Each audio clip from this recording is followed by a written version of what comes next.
Okay, we're going to get started. If you can find your seat, please.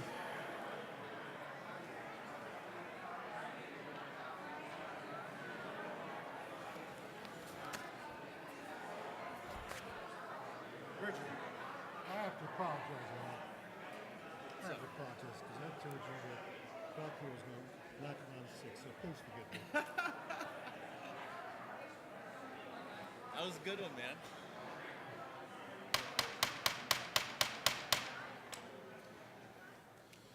Please find your seats. Thank you very much for being here this evening. We apologize for starting late. We'd like to go ahead and call the City Council regular meeting to order.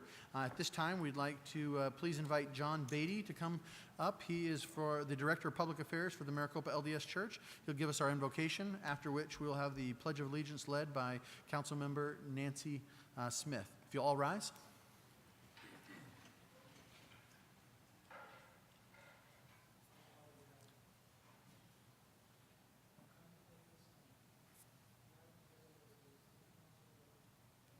Citizens of this city, we're grateful, Father, for the freedoms that we have in this great country and for the men and women who have given their all to provide us with those freedoms. We're grateful, Father, for our founding fathers who set in motion a process where all of us can participate in our government and have our voice be heard. Tonight, Father, we ask a special blessing upon the City Council as they are required by us to perform duties that are sometimes beyond their capabilities. We ask thy blessing to be with them and strengthen them. Bless them with unity, that they may be able to come together and enact those resolutions and whatever would be necessary to move our city forward into the future. We ask a blessing upon all the members, all the citizens of our city, that we may all work together to strive to become a community and to support one another in the causes that are in line with thy understanding and thy Spirit. And these blessings we ask, and we do this in the name of Jesus Christ. Amen. Amen. Amen. Allegiance to the flag of the United States of America and to the republic for which it stands, one nation, under God, indivisible, with liberty and justice for all. Thank you. You may be seated. Thank you, John. Thank you, Councilmember Smith. Can I move to a roll call, please? Councilmember Chapados? Here. Councilmember Kimball? Here. Councilmember Manfredi? Here. Councilmember Smith? Here. Councilmember Wade? Here. Vice Mayor Brown? Here. Mayor Price? Here. Mr. Mayor, we have a quorum. Great. Thank you all very much for being here this evening. We have a lot going on. We have a lot on the agenda, as well as a lot of different things to acknowledge different folks for, so we appreciate you all being here. Before we get started, I wanted to acknowledge a few people in the audience that I saw as they were here. Is former Mayor and current Supervisor Smith in the audience still? There he is. Thank you very much for being here, sir. I'd like also to acknowledge Mr. Judge Riggs. Judge Riggs, do you hear? Constable Roberts. And also I saw Gary Miller from the school board also. Thank you. Did I miss anybody who was elected? Thank you very much. At this time, we have a few proclamations, so I'll come down there to start with these. And then we have a few other things.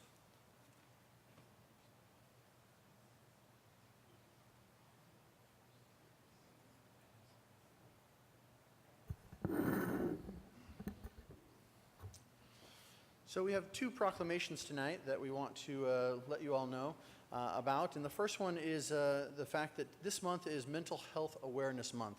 And if you don't know about it, on Saturday we have a mental health awareness fair going on at Copper Sky. It's an excellent opportunity to come and learn a little bit about that. But I just wanted to read something to you. Mental health is a part of overall health, and mental health helps to sustain an individual's thought process, relationships, productivity, and ability to adapt to change or face adversity. And whereas mental illness adversely affects those abilities and often is life-threatening in nature, and whereas 1 in 4 adults experiences mental health problems in any given year, and such problems can contribute to onset of mental illness.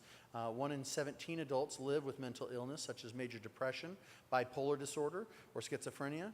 Whereas approximately 1/2 of chronic mental illness begins by the age of 14 and 3/4 by the age of 24. And whereas long delays, sometimes decades, often occur between the time symptoms first appear and when individuals get help. And whereas early identification and treatment can make a profound difference in the successful management of mental illness and recovery. It is important to maintain mental health and learn the symptoms of mental illness in order to get help when it is needed. Every citizen and community can make a difference in helping end the silence and the stigma that for too long has surrounded mental illness and discouraged people from getting help. Whereas public education and civic engagements and civic activities can encourage mental health and help improve the lives of individuals, of families affected by the mental illness.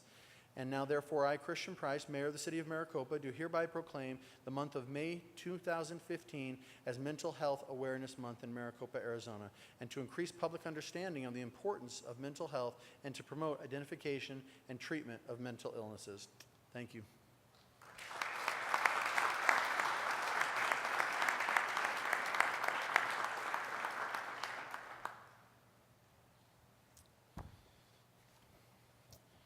And the other one I have to do tonight is one on small businesses. Is Eric Latch here? Eric, come on up. So Eric represents a group that you may not know about here in the city that helps represent small businesses, small business owners, and it's called the Small Business Council Association. So I want to read this proclamation as the city helps support small businesses. The small business owners in the city of Maricopa, along with the small business owners throughout the area, actively perpetuate the open and competitive marketplace, so vital to our free enterprise system. And whereas small businesses are close to the American consumer, providing much of the goods and the majority of services needed in our daily lives, and creating 2 out of 3 new jobs in the U.S. each year. And whereas local small businesses and small business owners are recognized as leaders in the social and economic development of the city of Maricopa, and whereas small businesses are the source of many innovations in the new products and merchandising, and now therefore I, Christian Price, Mayor of the city of Maricopa, do hereby proclaim the week of May 4th through the 8th, 2015 as Small Business Week in the city of Maricopa, and call upon all residents to assist the local small businesses in our communities. Let's give them a round of applause.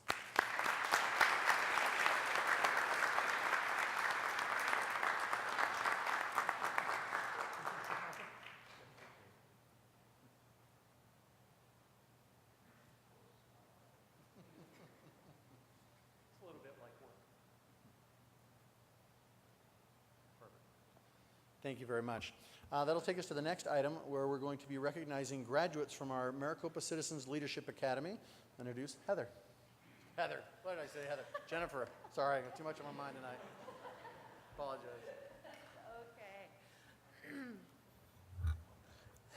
Mayor and members of council, my name is Jennifer Brown. I'm the assistant to the city manager. And it's my honor tonight to be able to introduce to you the spring 2015 graduating class from the Citizen Leadership Academy.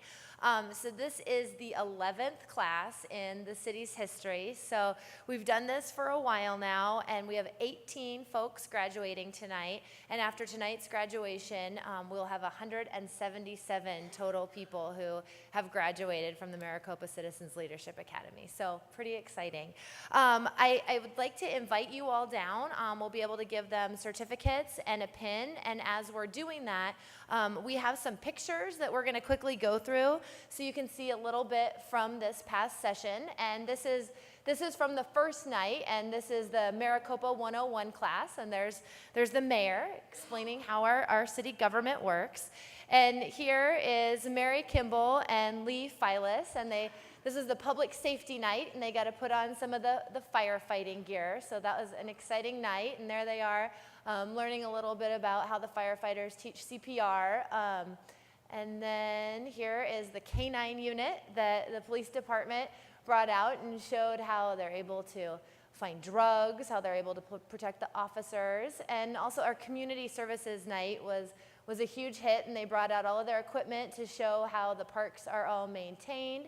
They did an event to show, or an interactive display to show the students how the library operates and all the various services that are offered in libraries throughout the entire country. And this is our recreation manager, Rocky Brown, and he put on a mustache and dressed up like Alex Trebek and did a little Jeopardy on all things recreation. It was a big hit.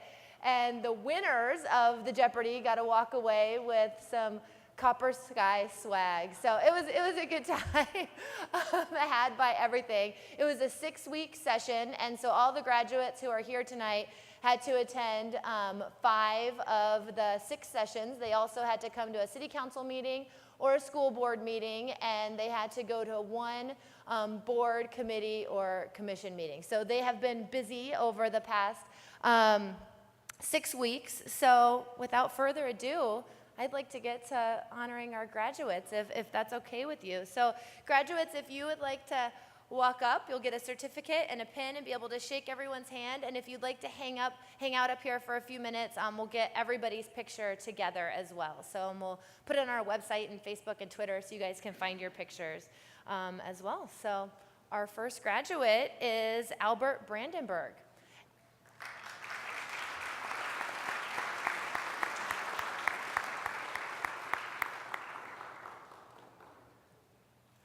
Next, we have Dean Tavault.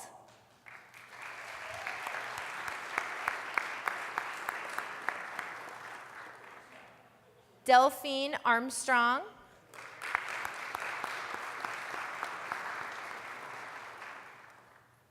Diane Savala.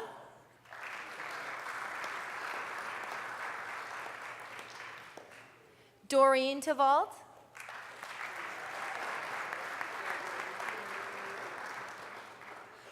Elias Escalante.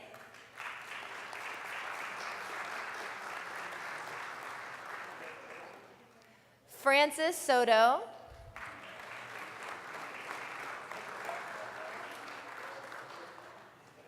Henry O'Brien.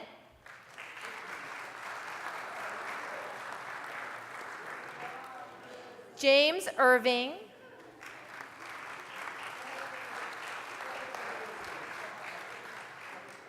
Joel Sori.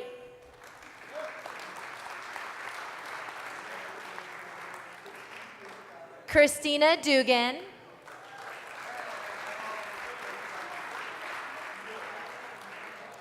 Lee Files.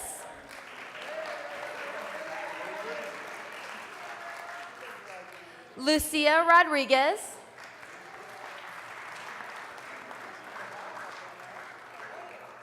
Mary Bounds.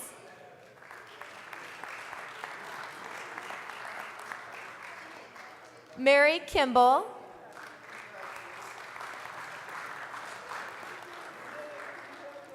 Nancy Steinley. Raquel Hendrickson.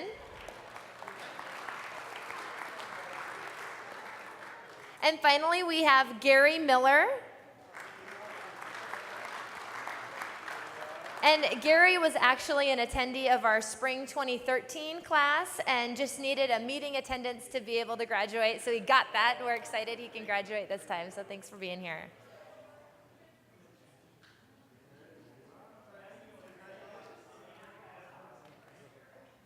Yeah, I'm getting everybody in there.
So congratulations to everybody, and we do want to let you know that we are already working on planning the fall session for the Citizens Leadership Academy, and that will start on September 30th, and it'll run 6 consecutive Wednesdays through November 4th, so you can register on our website. And of course, if you have any questions, please don't hesitate to give me a call at 520-316-6841. So thank you so much for everyone who participated. Thank you. Hey now. Not gonna let me live that down, are you? I figured as much.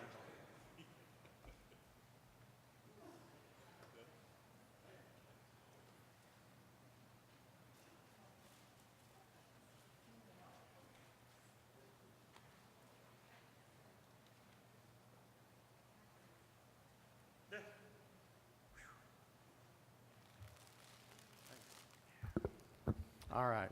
Again, my apologies, Heather/Jennifer. You can tell it's already been one of those nights, and I've been at this since 6 a.m., so I apologize. Okay, well, as you can see, there's a lot of people here for a lot of different reasons, and we have a lot of things going on tonight. But we wanted to recognize somebody who we are truly going to miss, and that is somebody that we will go into here just momentarily. But in the meantime, I'd like Brian to come up, and I'd like Bill Fay to come on up. These are our directors, the Director of Finance, the Director of Public Works. And we have a few employees that have reached that stage in their life where they are going to do some different things. And the first one is for Patty Lacombe. Patty, would you come on up? Now, Patty's been with us for 8 years. Let's give her a big round of applause.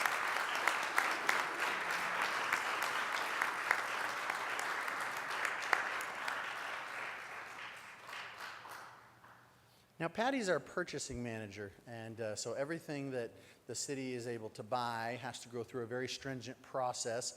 It's not like you can just see something and go out and purchase it. You have to put out bids, and you have to go through all this competitive process, and it gets quite a bit of stuff. So I'm not going to go into too much detail. I'll let Brian talk about her, but I wanted to give her this plaque that says, "In appreciation for your tireless work to seek the fiscally advantageous procurement of products," say that 10 times fast, "and service for the city, with the singular goal to obtain the best value for the city and the taxpayers of Maricopa." That's your gal right there. Maricopa Council and the staff wish you well in retirement. Your spirit, tenacity, and deadpan delivery will be sincerely missed. It's true.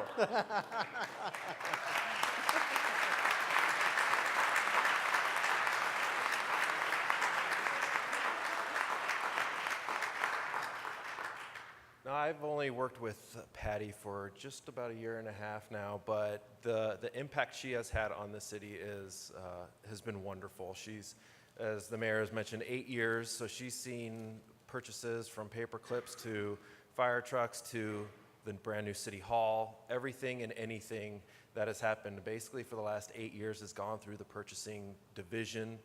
She started out as the purchasing coordinator and then got promoted up to the purchasing manager. So she has seen everything. Her work has been tremendous. She's had a great significant impact to the finance department, and she will definitely be missed.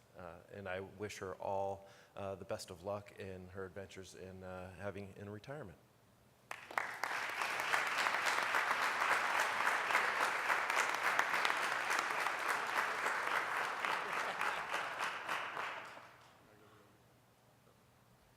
Okay, and the fun doesn't stop there.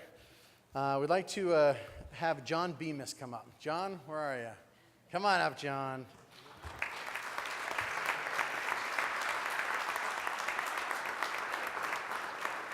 So now John has been with us for a very long time. In fact, I hope Bill tells some good stories about how well respected John is in the industry. But he's been with us for over 10 years, and I think that only Vanessa outranks him as someone who's been here longer. So it's hard to say goodbye to you, John. That's not fair. But we want to tell you again, thank you very much for your unwavering commitment to excellence in the public works profession. It has directly impacted and advanced the health, safety, and welfare in the city of Maricopa. While impossible to replace you, the citizens of Maricopa wish you the best in your well-earned retirement. So congratulations.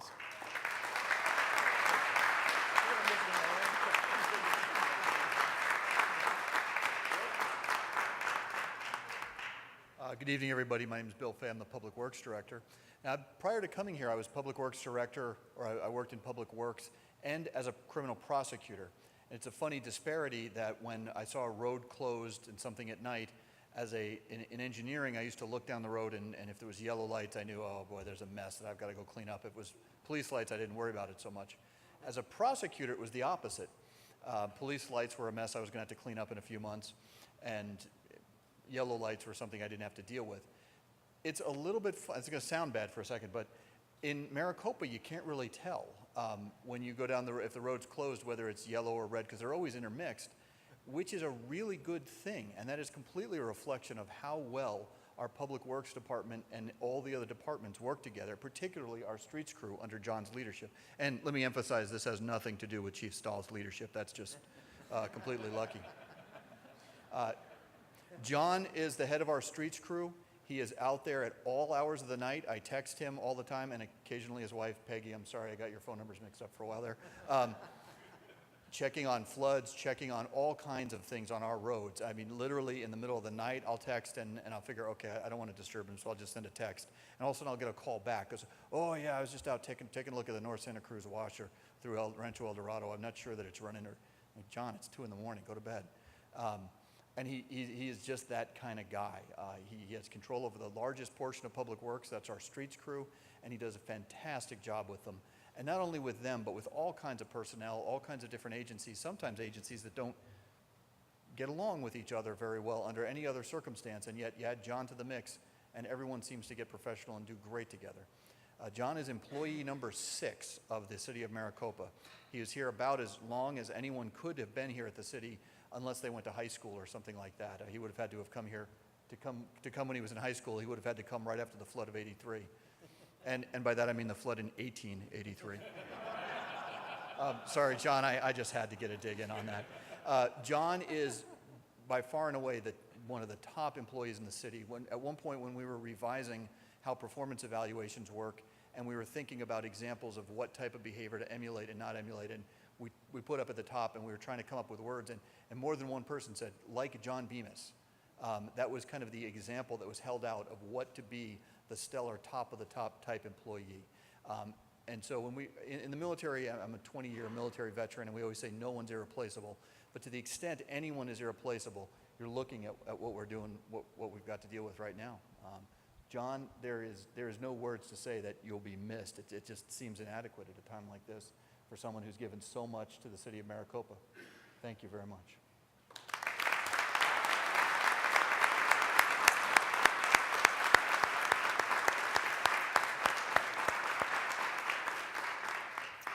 So we gave Patty flowers, so we figured we had to give John a shovel to plant those flowers, right? So John, you get a shovel, and you get to carry this with you wherever you go.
Thank you very much again. We appreciate it. Appreciate your patience with this audience, but there's so many people to recognize, so much to do. That'll take us through the item 3, the proclamations, acknowledgements, and awards, and on to the report from the mayor. Briefly, I had a few opportunities to attend Pathways High School here this past week in the fashion that I was invited to speak at a Pathway Give event, and this ended up being much more like a TEDx talk, and it was a fascinating opportunity. I didn't know what to expect in it, but representing the city of Maricopa, there was a phenomenal opportunity. And although I was there to tell the kids something about the city and what great things are ahead, I think I learned more from them and from the other speakers. And so, fabulous example of what happens when a community comes together. They have something called the Pathway Province Partnership, where they both give things to one another.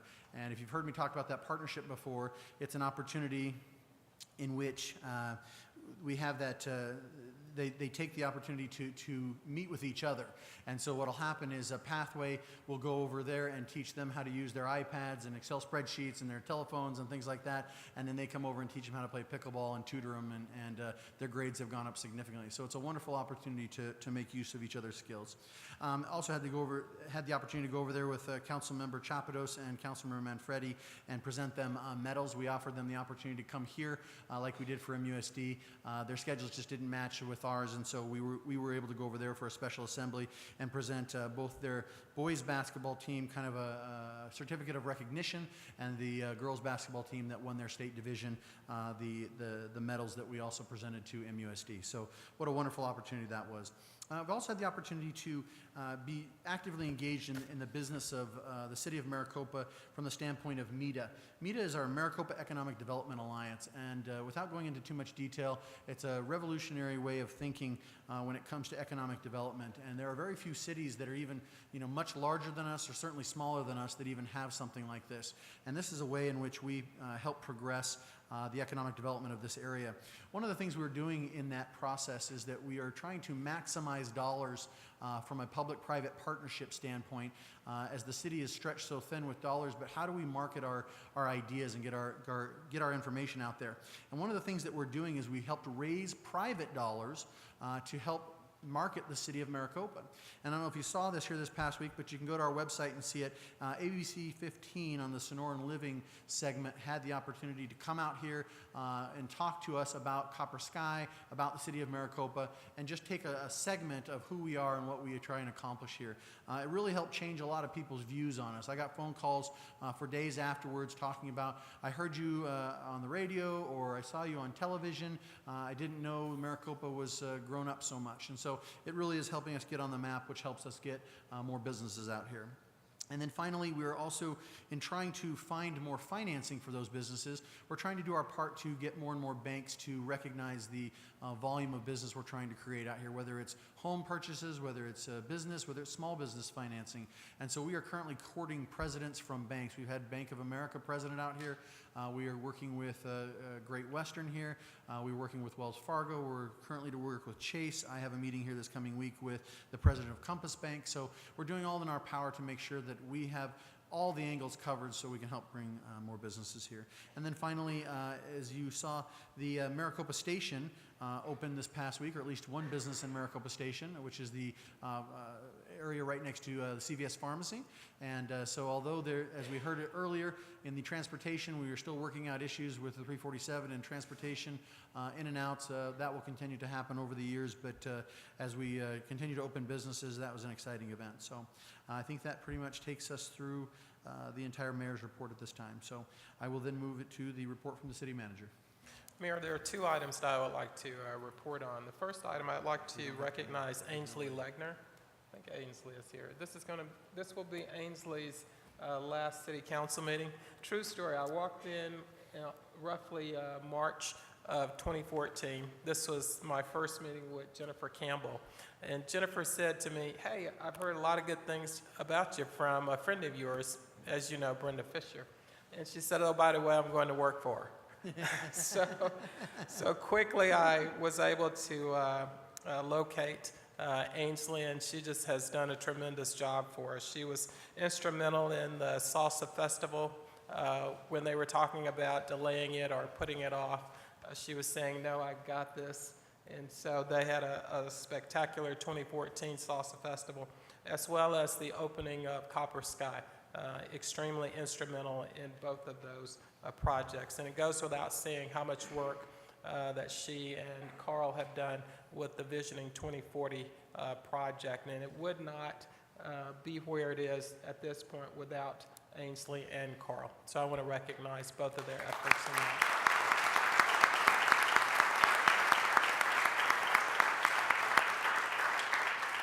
I will certainly miss her. I'm not sure what I'm going to start doing on the 7th of this month after she leaves us, but I'm sure we'll be keeping in contact with one another.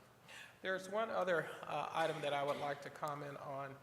As each of you know at this point through the media, it's been documented that 2 agencies are looking at doing an increase in the primary property tax rate that would certainly negatively impact us.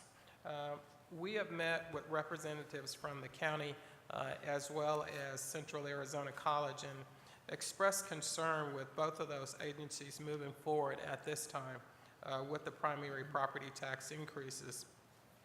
That not only negatively impacts us, but also the residents here in Maricopa. I believe that the increases should at a minimum be delayed until a more collaborative legislative solution can be adopted that would allow government agencies to act more independently in these areas. Currently, as I've expressed to you, we are coupled, and so as they increase property taxes rate, that has a negative impact on our revenues, and so they go down. And as you know, in the passage of your legislative platform, you authorize staff to oppose those acts that would have a negative impact on the city. Those are the 2 items I have to report on, Your Honor. Thank you very much, City Manager Rose.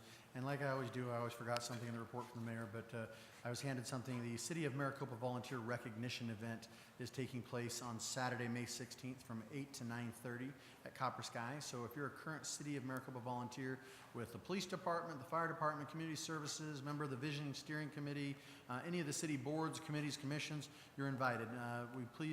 Invitations went out this week, but we're asking you to RSVP yourself, and if you have a guest you'd like to bring, so please check your email and RSVP as soon as you possibly can. You're also welcome to reach out to your city contact or to contact our assistant, Sarah Delgadillo, at 520-316-6813.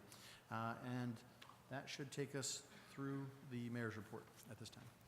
All right. That'll move us on to the call to the public. I have 3 speaker cards to call to the public. I'll go through those speaker cards first, and then we'll open it up to anybody else. Unfortunately, we don't have time tonight as a group to have a small reception for those that are retiring. We would like to know that we thank them. There is some food out in the foyer there, so on your way out, please get some. Don't everybody rush up and run out the door, though, because we'd really like you to stick around. So the first one I'd like to call to the stand is Justin Thornton, and he's going to speak on the MOUs tonight. And for your assistance, we have a little timer up there for everybody that comes up, and that should help you keep on track. But Justin doesn't need that. He's excellent at this. I've been doing this too much.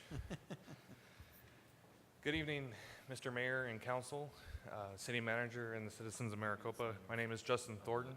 I'm the president of the City of Maricopa Lodge, Fraternal Order Police Lodge 78, as well as chairman of the Maricopa Officers Council. I'm here tonight to speak to you about the MOUs that we are asking you to sign and approve tonight. I had a speech, however, I think it's fairly simple, or what I have to say is fairly simple. Your police department has been working incredibly hard over the last 2 years, and we've done incredible things thanks to the leadership of Chief Stahl. But John 15:13 says that there's no greater love than to lay down your life for your friend. And while we've been fortunate enough not to have an officer lay down his life, the officers out here working the road every day and night are giving their heart and souls to this community. January 2014 to January 2015, our partner crimes have gone down 44%. In 15 years in law enforcement, I've never seen that. To make it better, February 2014 and February 2015, they've gone down 68%. In the last 2 years, we've been fortunate enough to be ranked in the top 10 as number 8 safest city. And this year, we had the pleasure of being ranked number 5 safest city in Arizona.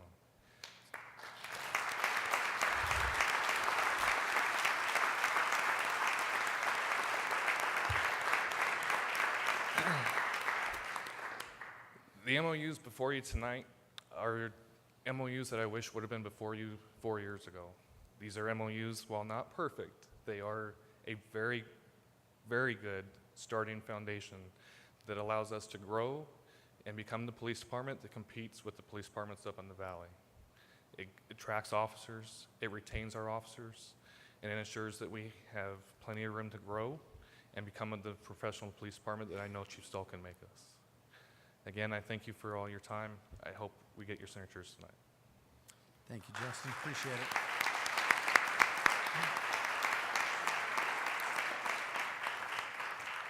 The next speaker I have at this time is from Gary Miller.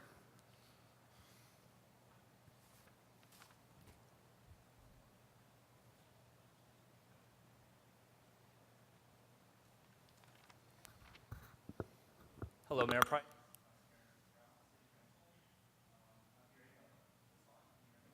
Is the little green light illuminated? Not that one. Yeah. Chief? Where it says push. There we go. Yes. Perfect. A little nervous. Everybody's watching, and no pressure. So many of you know that mental health is my passion, and I'd first like to thank each one of you for establishing May as Mental Health Awareness Month.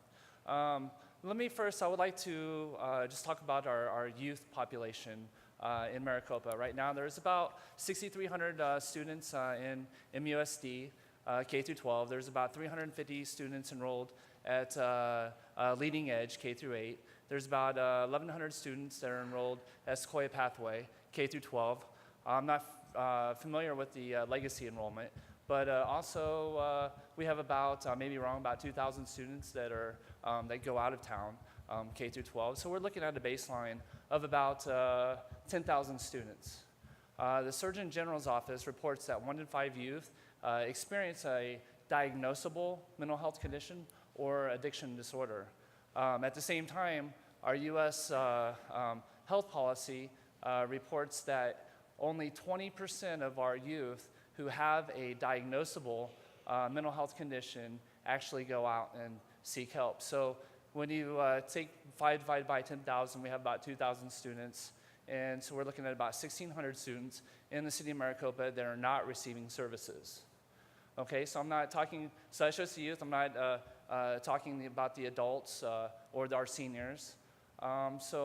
This is not very unique for Maricopa. It's actually a national trend.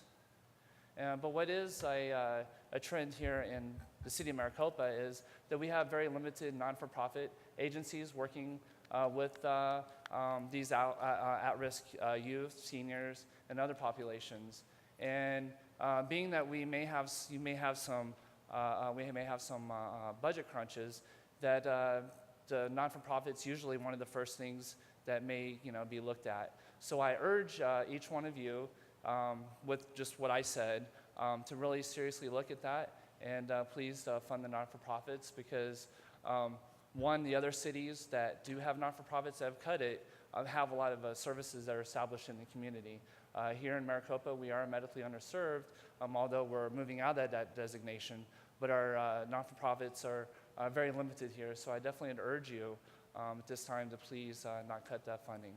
Thank you. Thank you, Gary. We appreciate it.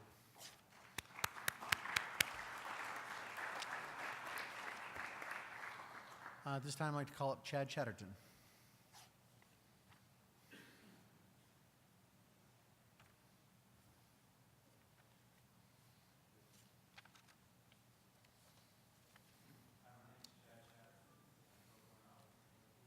Chad, could you press that button on there? I think I got unpressed again.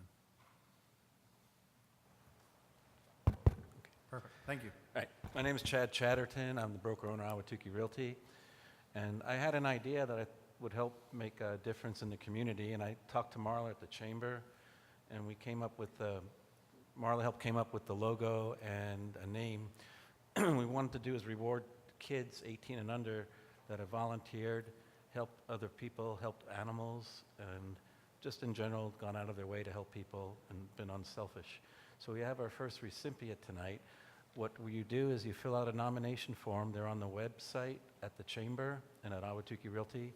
If you know somebody 18 or under that you think has done something special, You submit that to the chamber. Every month, we will pick somebody and give them $100. So we have our first recipient tonight. And Delaney went on her 9th birthday, and she raised money for the Humane Society. And I was going to ask her to tell everybody what she did. I raised money by, instead of birthday presents, I raised money for an animal shelter.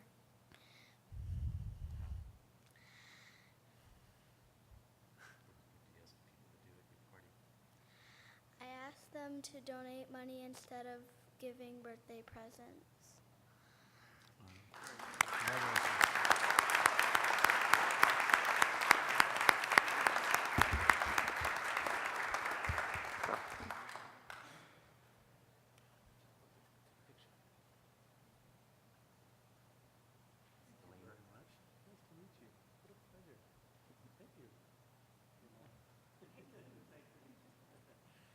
Wow, look at that. Woo-hoo. You can read. This is your check.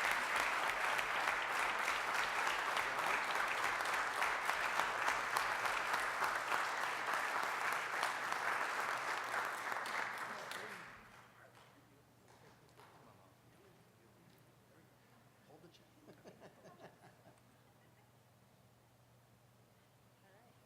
Congratulations.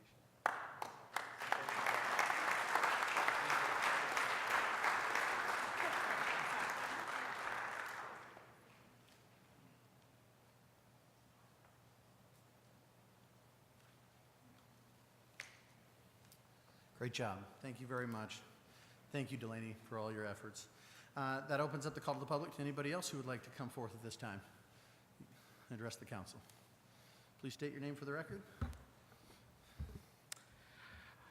Hi, Mayor Price, Vice Mayor Brown, council members. My name is Chris LeBee. Just a little bit about myself. I've been a resident of Maricopa since 2004. I've also been practicing civil engineering since 1997 and since 1998 in Arizona.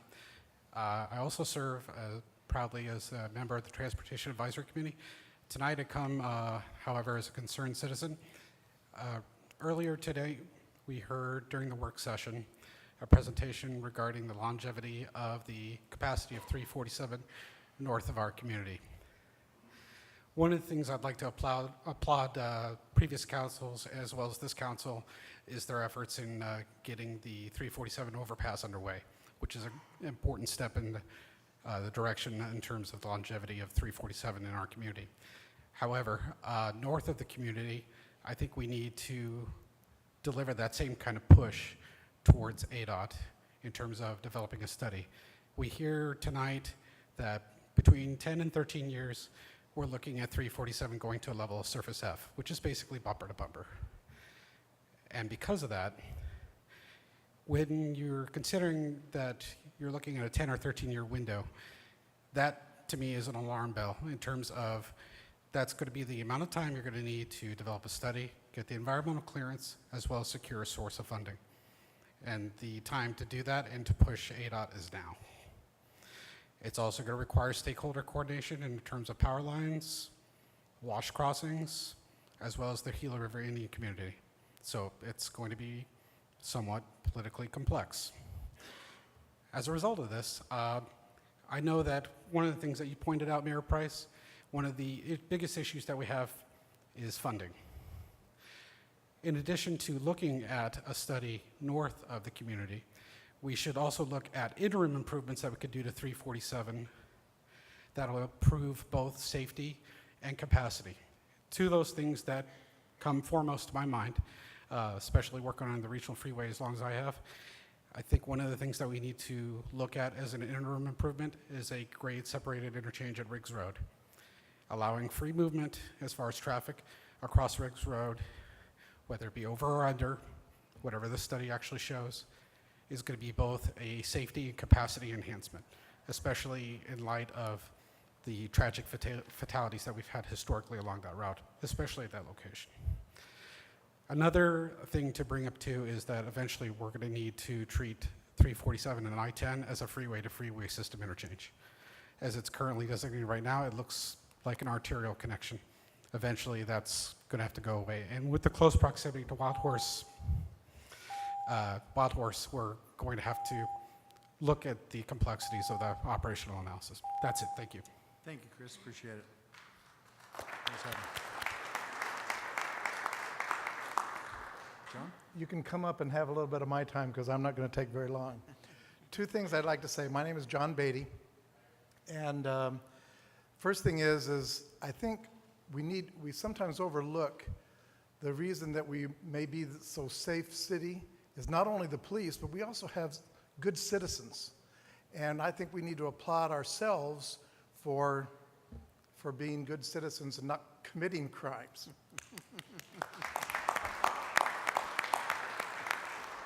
The second thing is I have pocket copies of the United States Constitution, which includes the Declaration of Independence. Anyone who would like one, please come to the back. I cannot stay late because I have another appointment, but I'll stick around for a few minutes. Anybody who wants to get one, I'll be right back there. Thank you. Thank you, John. Appreciate it. Carlos. Hi. Howdy. Hi, I'm Carlos Schultz. I'm one of the firefighters here in Maricopa. I'm also the president of Local 4561.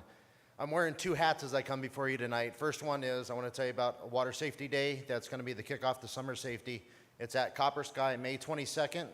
It'll be from 5 to 7 in the evening. We're going to have fire trucks. The pool will be open. We're going to have a water rescue demonstration with the lifeguards from the pool. It's going to be sponsored by the fire department and the city of Maricopa as well, and Copper Sky. My other hat that I'm wearing for tonight also echoes the same comments that President Thornton brought up before the council. Talking about public safety as a whole, it's never been at a higher level than it is right now. With the administration that was brought in both on the PD and the fire side, I want to reassure not only the citizens of Maricopa, but the council, the city manager, that without them, public safety would suffer. So the changes that have been made have echoed throughout the organization, not only with the morale, the reputation, the culture that's been developed because of the organizational changes that have been made. Just for example, we have 2 firefighter positions right now at the city of Maricopa, and in the first 24 hours, I've heard it was somewhere between 600 and 800 hits on the website. Historically, that would never happen in Maricopa. Maricopa was nothing prior to, and I say that figuratively, don't take me negatively. We weren't viewed as an equal to Valley Fire Departments or as a public safety entity. With the chiefs that have been brought in, both on PD and fire, has changed that, and I want to recognize that as we move forward tonight with the signing of the MOUs. It's a reflection of the cooperation between labor and management, as well as the city's recognition of the work that the police and firefighters do. Thank you. Thank you, Carlos.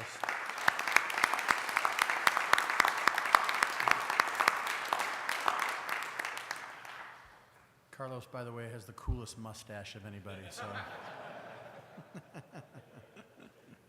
All right, anyone else would like to address the council at this time? Yes, please, come on up.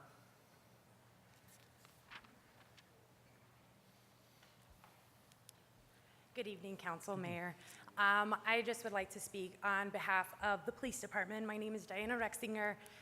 My husband has been with the City of Maricopa since 2007. And I want you to take into consideration when you look at those MOUs, the job that these officers do, and I just want you to put a face with those MOUs and know that these officers put their lives on the line, and they have families that stand behind them. And, we are, myself and my children are very proud of what, these officers do, not just here, but across the nation. In light of all the news that is happening, these men still put on those uniforms, these men and women still put on their uniforms every day and come to work to serve this community. And I want you to take that into consideration when you look at those MOUs tonight. Thank you. Thank you, Diana. Appreciate it.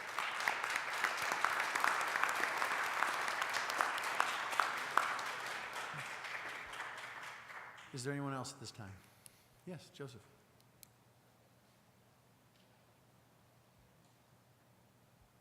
Honorable Mayor and members of the council. A few months ago, I was sitting here during one of the council meetings, and next to me was a gentleman smoking an e-cigarette. The smell emanating from that cigarette was not a bed of roses. It literally stunk. And what I'm asking the council to do is to consider following the lead of other cities that I see in the paper almost weekly, and that is propose a ban on smoking e-cigarettes in all public buildings and restaurants in the city of Maricopa. I was in a restaurant a few times and people are smoking them, and it was not a pleasant experience. So I know all the smokers may hate me, but I think we need to come to that. Thank you. Thank you, Joseph. Appreciate that suggestion.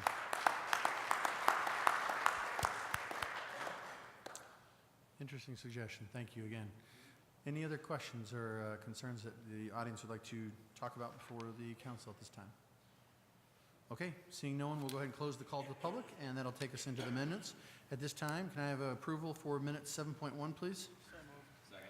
Have a motion and a second. Is there any further discussion on this item? Seeing none, all in favor say aye. Aye. Motion carries. We have no public hearings for you at this time, and that'll take us to the consent agenda. For those of you that were here earlier, we moved 9.3 off the consent. It will be the first item heard on the regular agenda. So can I have an approval to move consent for 9.1 and 9.2, please? So moved. We have a motion and a second. Is there any further discussion on this item? Seeing none, all in favor say aye. Aye. Any opposed? Motion carries as well. So that'll take us to the first item of 9.3. But before we go there, council, if you will bear with me, I would like to move item 10.7 and 10.8 and 10.9 to be the next items heard after 9.3, as we have many of our police and fire here tonight. They have families and some are on shift and other things, so if we can move those up and get to those discussions, even I think we have a signing ceremony tonight as well if you so see fit to pass these. So if, with your permission, I'd like to go ahead and move that. Yes, sir. Okay. So 9.3, Councilwoman Smith. Honorable Mayor, member of council, good evening. Just real quickly, just like to run a brief history on City of Maricopa's development. As you know, back in 2005, 2006, we had over 600-700 permits issued a month. And when you have street names come up, they usually come up during the subdivision platting process. We had so many subdivision plats that was approved in the county as well in the city. They did not receive as much scrutiny they needed. We have a lot of streets that are not consistent with the standard protocol that most cities and town needs. And that's for the first responders as well. I've left a map in front of you that's from Santa Rosa subdivision, just south of Walmart. And in that map, you'll notice there's two streets run parallel.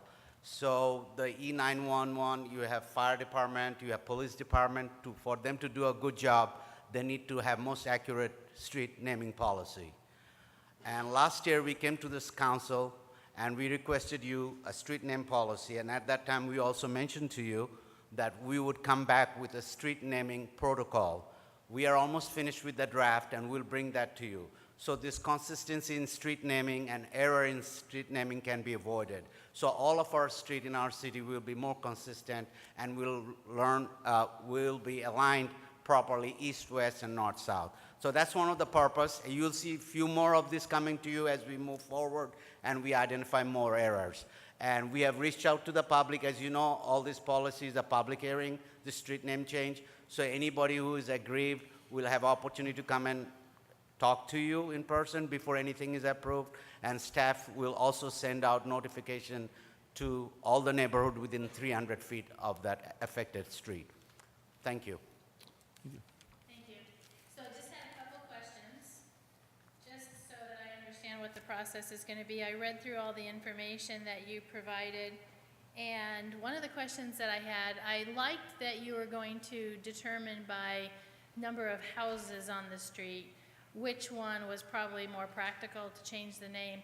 But one of my concerns is small businesses. We have, as you know, our economic development has 60% small businesses within the homes. And so I wanted to give some priority to small businesses and homes should they reside on some of these streets. And I thought I'd ask if that's something that we consider as well for priority. I think there's probably a cost to businesses to have to change their address. There's probably some legal changes that they have to make to their business, licensing, and so it just seems practical to make some priority in the line of businesses that are located in the homes. Honorable Mayor, Councilmember Smith, that's a very valid point, and we'll definitely take that into consideration. I've also reached out to the Postmaster General, and he'll be also involved along with our police chief and fire chief. We'll coordinate all the efforts needed to make this as painless as possible, and definitely we'll keep an eye on not impacting the small businesses we have in our city. Okay, excellent. And you answered the question as to, I figured we were coordinating with the U.S. Post Office. And so my third question is, you mentioned in the literature that you gave us that it would be a consensus of property owners, which to me says 100%. Is that what you go after, or how does that process work? Again, Honorable Mayor, Councilmember Smith, it's very hard to predict because some of them may not be always on board. So we may have 80-20 or perhaps, I don't know. I mean, it's very hard to say unless we encounter that firsthand. Right now, for the example you have in front of you, we have approximately 39 homes that are affected and the rest of them are undeveloped parcels. However, we send out notification to over 165 people. So I don't know how many people will oppose it, although they are not directly affected. So that's something we also have to look at, whether they're directly impacted on the street they live on, or they're just somebody within 300 feet radius. But definitely a good point to keep in mind, and we'll consider all those as we bring to you the final. Right now, this is only an initiation that we are requesting council so we could move forward, and we will obviously evaluate each and every situation, particularly the one you mentioned tonight. Okay, yeah, that'd be great. Thanks. Anything else? Yes. Good evening, Kazi. How are you? In the notification process, are we ensuring that the notifications are going not only to the owners? I know typically it goes to the owners if that owner has an out-of-state address, and it kind of goes in line with Councilmember Smith was saying, perhaps the actual resident is living there and the actual resident has a home business in there. How much effort is taken to make sure that we get notification to the right party, if you will? That's a very good point, Mayor and Councilmember Wade. What we do is typically we go with the tax parcel identification, so the actual owner get notification, whoever paying the tax on the property. So whether the person is out living in some other state or not, that's one of the best way. We are certain that's a way to reach out, because we don't have enough resources to find and go look for the person who lives in a house or rents out a property. So we go through the tax parcel, assessor's parcel identification number, and we send it out to them. Okay, thank you. And as a minimum, any return addresses, what have you, we're following through on those as well? Yeah, we do get those too, yes, sir. Okay. So following through until we kind of make sure that it's at the end of the process, if you will, that we're not leaving anybody out. Okay. We have received, like for example, just recently we had this overlay district rezoning, and we sent out 2,000 letters, and out of that we received back about 30 or 40 of them. But we haven't had time to respond, but if that's what the council desires, we'll take an attempt to make sure that we can find some, because the post office doesn't know where these people are living, and the county assessors also have this information given. So it probably requires us to do a little bit more research and find out how accurate we can get with those numbers. I'm certainly not asking you to do any extra work. I know you're doing a great job at what you're doing, but I just thought I'd ask the question. Thank you, sir. Thank you. Any other questions on this item?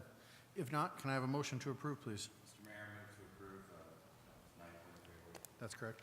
Is there a second? A second. So the motion, a second. Any further discussion on this item? Seeing none, all in favor say aye. Aye. Any opposed? Motion carries. Thank you. Thank you, Kazi. That'll take us to item 10.7, 10.8, and 10.9. They are separate agenda items, so we'll start with 10.7. This is the MOU. Mayor and City Council shall discuss and possibly take action to approve the 2015-2017 Memorandum of Understanding, or MOU, with the Maricopa Sergeants Council. This is with the Fraternal Order of Police, Lodge 78. This is for discussion and action. Kathleen. The City of Maricopa management team met with the Fraternal Order of Police Sergeants Council once a week beginning in January through April in order to negotiate a new 2-year agreement that would be effective July 1, 2015. The discussions were focused and professional. Today, I'm here to submit to Council this new 2-year agreement, advise you that we do not have pending issues that are unresolved, and the parties have tentatively agreed and the union members have ratified the proposal. Great. Council, any discussion, questions? Anything you'd like to say at this moment? Yes, Councilmember Kimball. If you'd allow it, I would be proud and honored to move to approve this agenda item. Second. Have a motion and a second on the floor. I concur with that. Any further discussion on this? Seeing none, all in favor say aye. Aye. Any opposed? Motion carries. Thank you. That'll take us to 10.8. The Mayor and City Council shall discuss and possibly take action to approve the 2015-2017 Memorandum of Understanding with the Maricopa Officers Council, Fraternal Order of Police, Lodge 78. Mayor and Council, the City of Maricopa management team met with the Fraternal Order of Police Officers Council once a week, again, beginning in January, going through April, to negotiate a new two-year agreement to be effective July 1, 2015. Again, the discussions were focused and professional, and we are here today to submit a two-year agreement and advise you that there are no remaining items in dispute, and the union has ratified, and we have agreed to the tentative items. Thank you very much. Any questions, Council? Questions? No? Okay. Can I have a motion to Yes, approve, sir. please? Mr. Mayor, I'd like to echo my statements from 10.7 and move to approve this agenda item. Have a motion. Is there a second? Second. Motion and seconded. Is there any further discussion on this item? Seeing none, all in favor say aye. Aye. Any opposed? Motion carries. And then finally, 10.9, the Mayor and City Council will discuss and possibly take action to approve the 2015-2017 Memorandum of Understanding with Professional Firefighters of Maricopa, IAFF Local 4561. Discussion and action. Kathleen. Mayor and Council, as with the two prior items, the City of Maricopa management team met with the Professional Firefighters of Maricopa once a week at least, beginning in January until mid-April, to negotiate a new two-year agreement effective July 1, 2015. The conversations were focused and professional. We are here today to submit that there are no pending disputes, and the union has ratified and the management has agreed to the items before you. Great. Thank you very much. Councilwoman Chapos, do you have a question or concern? No, Mayor, I'd like to move to approve this, and thanks to all of our public safety officers for their diligence and also to staff for the negotiations. Second. So I have a motion and a second. Before we go on, I'd just like to say the same thing in the fact that, I appreciate, just for the public's awareness, this is an interesting situation sometimes for those who are not inside the process. It's something called the meet and confer, and it's an opportunity in which the unions don't typically speak to the council. They speak to the staff representatives, and so there's a lot of negotiating that goes on back and forth, and then the council is updated. If things don't go well, then it comes to us, and then we make those final decisions. But we're the final decision in this approval. I just wanted to thank staff and certainly our police and fire unions for all that they've done to understand the big picture as we move into difficult situations.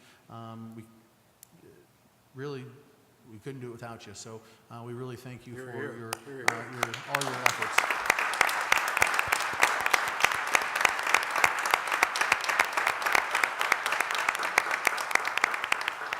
So again, thank you very much for keeping it professional and seeing the bigger picture for everybody involved. I think everybody's happy with this, and we thank you again. With that, there's a motion and a second on the table. Is there any further discussion on this item? Seeing none, all in favor say aye. Aye. Any opposed? Motion carries. Congratulations, you guys.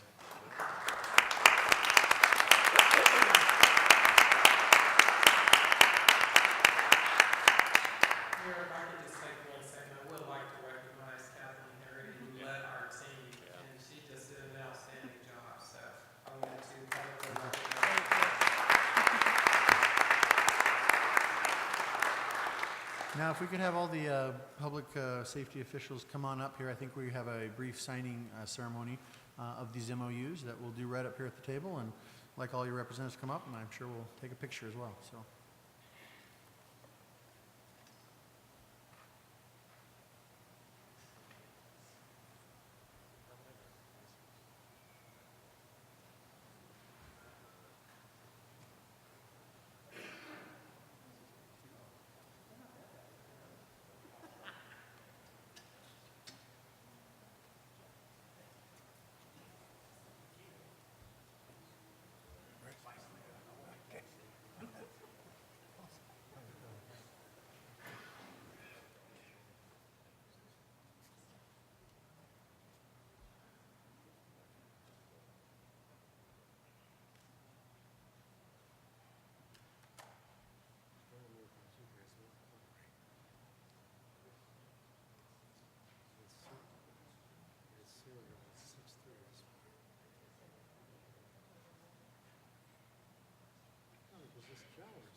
Thank you, Council.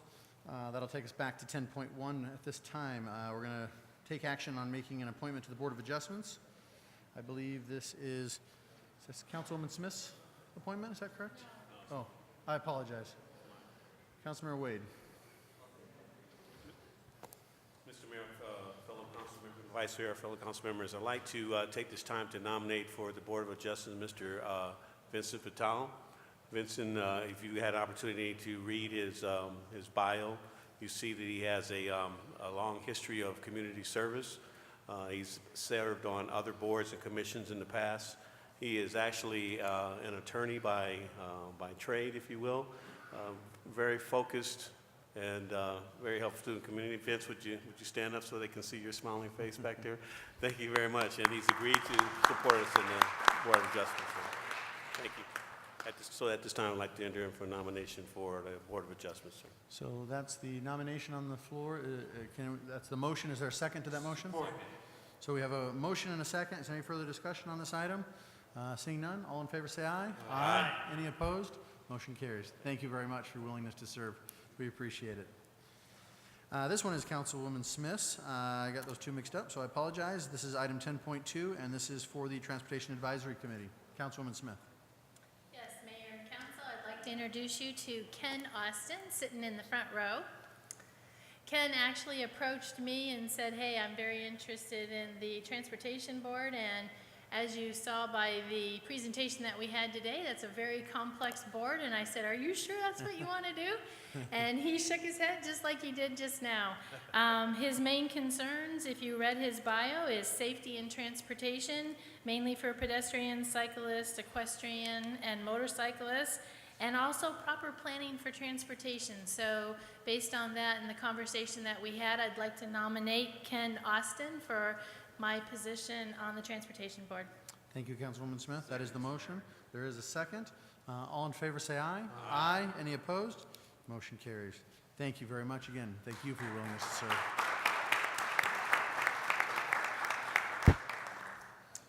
That'll take us to item 10.3. We're going to hear and discuss a presentation of community engagement survey results pertaining to the Maricopa senior population and public transportation and proposed new transit service. This is by David Maestas, and it has to do with transportation and transit planner and the comment manager. David, take it away. Good evening again, Mayor Price, Vice Mayor Brown, council members. And I thank you for the opportunity to talk about the other side of my job, which is sometimes just as demanding as the transportation planning side. And with me tonight is Mr. Chris Hager, the General Manager for Public Transportation for Total Transit. They are our public transportation provider. Chris, could you stand up, please?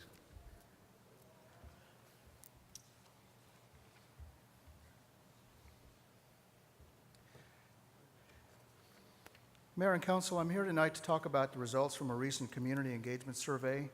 And this specifically is in regards to the senior population and how they view public transportation in Maricopa.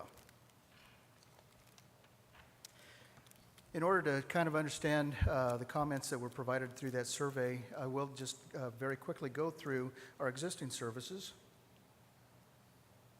I got one slide ahead. As you know, we currently run a demand response system Monday, Wednesday, Friday. On Tuesday and Thursday, we run between 9 and 5 p.m. We run a regional shuttle to Chandler Regional Hospital, and on Thursdays to Casa Grande Regional Hospital, now known as Banner.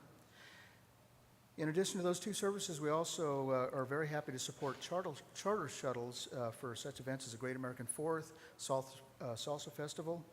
And in addition to those services, we also provide special shuttles from time to time, including the New Year's Eve special shuttle and last year's summer shuttle, which moved primarily children back and forth to Copper Sky and safely got them across the railroad tracks. Some of the limitations of our service is that we really are running the least efficient type of transit service. We typically run a low number of passengers per trip, and our cost per hour is unusually high. And the reason is because the number of riders per trip is low, and when you plug that into the equation for the number of miles driven, it ends up to be a very poor FTA-rated efficiency. And that's significant, as I've talked to you about before, because the FTA and ADOT rank us on our efficiency achievement throughout the year. So we are concerned with how many riders we have typically, and unfortunately with demand response, while it is very well liked by our riders, it's not the most efficient that there is in the transit world. As I've talked to you about before, we're currently at or very near scheduling capacity today. And while the 5311 program is open to the general population, we do have three specific target populations. One of those is, of course, the Central Arizona College student population.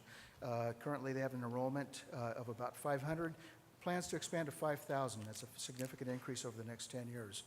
Pinal County Public Health as well had over 9,000 documented visits last year, back and forth to the Maricopa specific clinic. And the interesting thing about these two groups is that both populations typically have a high propensity to use transit. In the case of CAC students or students in general, they are not always able to afford a vehicle, and if they are, they can't afford the maintenance costs. In addition, they're somewhat a little bit more adventuresome and willing to take a bus to their destination or wait for a bus while they work on their iPod or iPad or whatever it is. The public health population has a high propensity as well due to the high rate of impoverishment among that population. The third target population was recently identified, and we're talking about Maricopa seniors 55 and plus. A 2014 community engagement survey, and this was communicated to me by way of the Age Friendly Committee.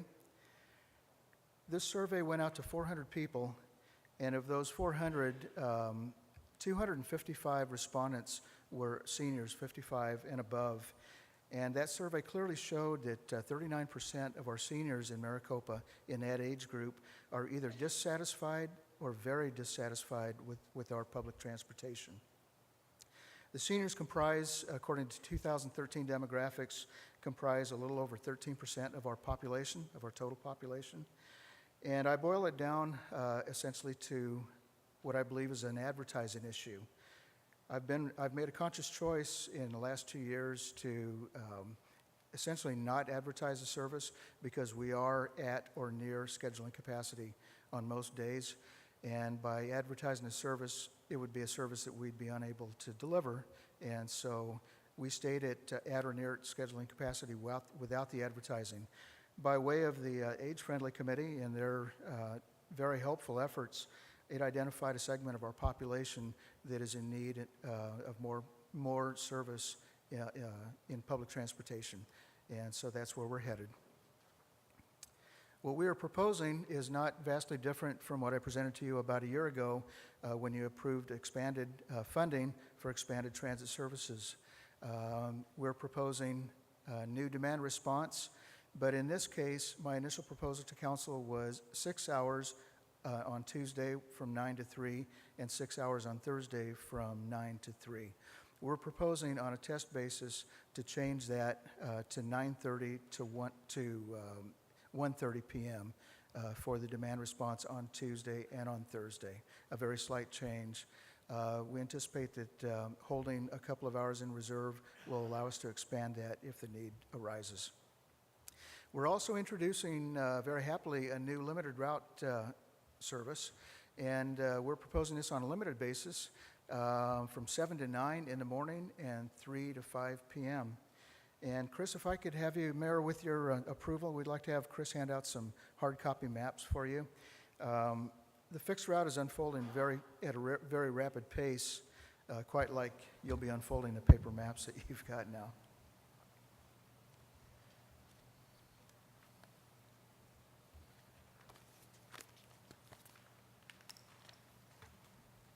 The map on the front page is a depiction of our overall fixed route.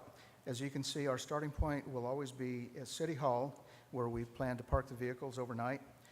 From here, it'll go to Central Arizona College, then to Walmart, then up to the Public Health Clinic and Public Library. From there, it'll swing west out to 347. It'll stop at Bash's, and from Bash's, it'll go straight down to the Action Casino. We anticipate one half a cycle, which is the route I just described to you, taking half an hour. We've plotted it out, we've driven the route, and that's just about what it took. On the second half of each hour during our limited time, we'll go backwards. We'll start at Action Casino, then we'll go to Copper Sky, and from Copper Sky, we'll go to the Copa Center, and this, by the way, was a recommendation by the Age Friendly Committee to us. We listened and we included it on the eastbound route. Hey, David, can I interrupt you for a second? Yes, Mayor. The question I had is, I love the route so far, but do we have permission to be going down to Ak-Chin? I mean, I know 347 is a public right-of-way, I get it, but when we go onto the Ak-Chin Casino property, then we kind of leave that jurisdiction. So have we spoken with them and talked to them about this proposed plan? Mayor Price, no, the answer is no. And again, this service is developing very quickly, and so I've got more legwork that I've got to do in coordination with all the parties. But I would say when we ran the special summer shuttle, the Ak-Chin Casino was a very happy recipient of that service. Okay, I would just counsel that we need to make sure that we have that permission and approval, because I don't want, although the benefit is known by bringing people there, it makes total sense. But just in case on the reverse side that there is the perception that we're somehow messing up with their schedules or messing up their bus service or something along those lines, I want to make sure that we've communicated extensively between us and that we have those permissions and those understandings of what we're trying to accomplish. Yes, sir. We'll thoroughly vet that out with Action. Thank you. From the Copa Center, then on the eastbound route, on the second half of the hour, it would travel up to the Park and Ride. And from the Park and Ride, it would travel back up 347 and across back to the Public Health Clinic and Public Library, and then down to Walmart, Central Arizona College, and back to the beginning point. We think that we can make 2 cycles during the morning and 2 cycles during the afternoon. And so this is a beginner's starter route, and we've still got a lot of work to do in terms of bus stops, bus shelters, benches. So again, we have a lot of work ahead of us, but we're able to get the route started. We do have the funding available in the existing budget that council approved last year. And so we're not asking for any cutbacks in any other area of transit service. We're happy to announce that our 3 new minivans will be delivered to us tomorrow, and we'll be taking pictures and so that we can get into the media and get started on our advertising campaign. And we primarily intend to use the minivans for our demand response.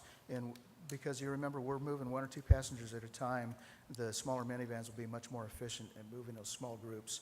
Although we will hold it in reserve that if we have a small group scheduled for the regional routes, it's likely that we'll use the minivans for that as well.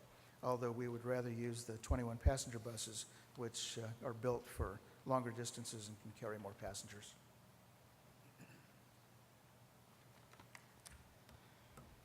On the 20th of April, the Age-Friendly Committee made a formal recommendation after considerable discussion.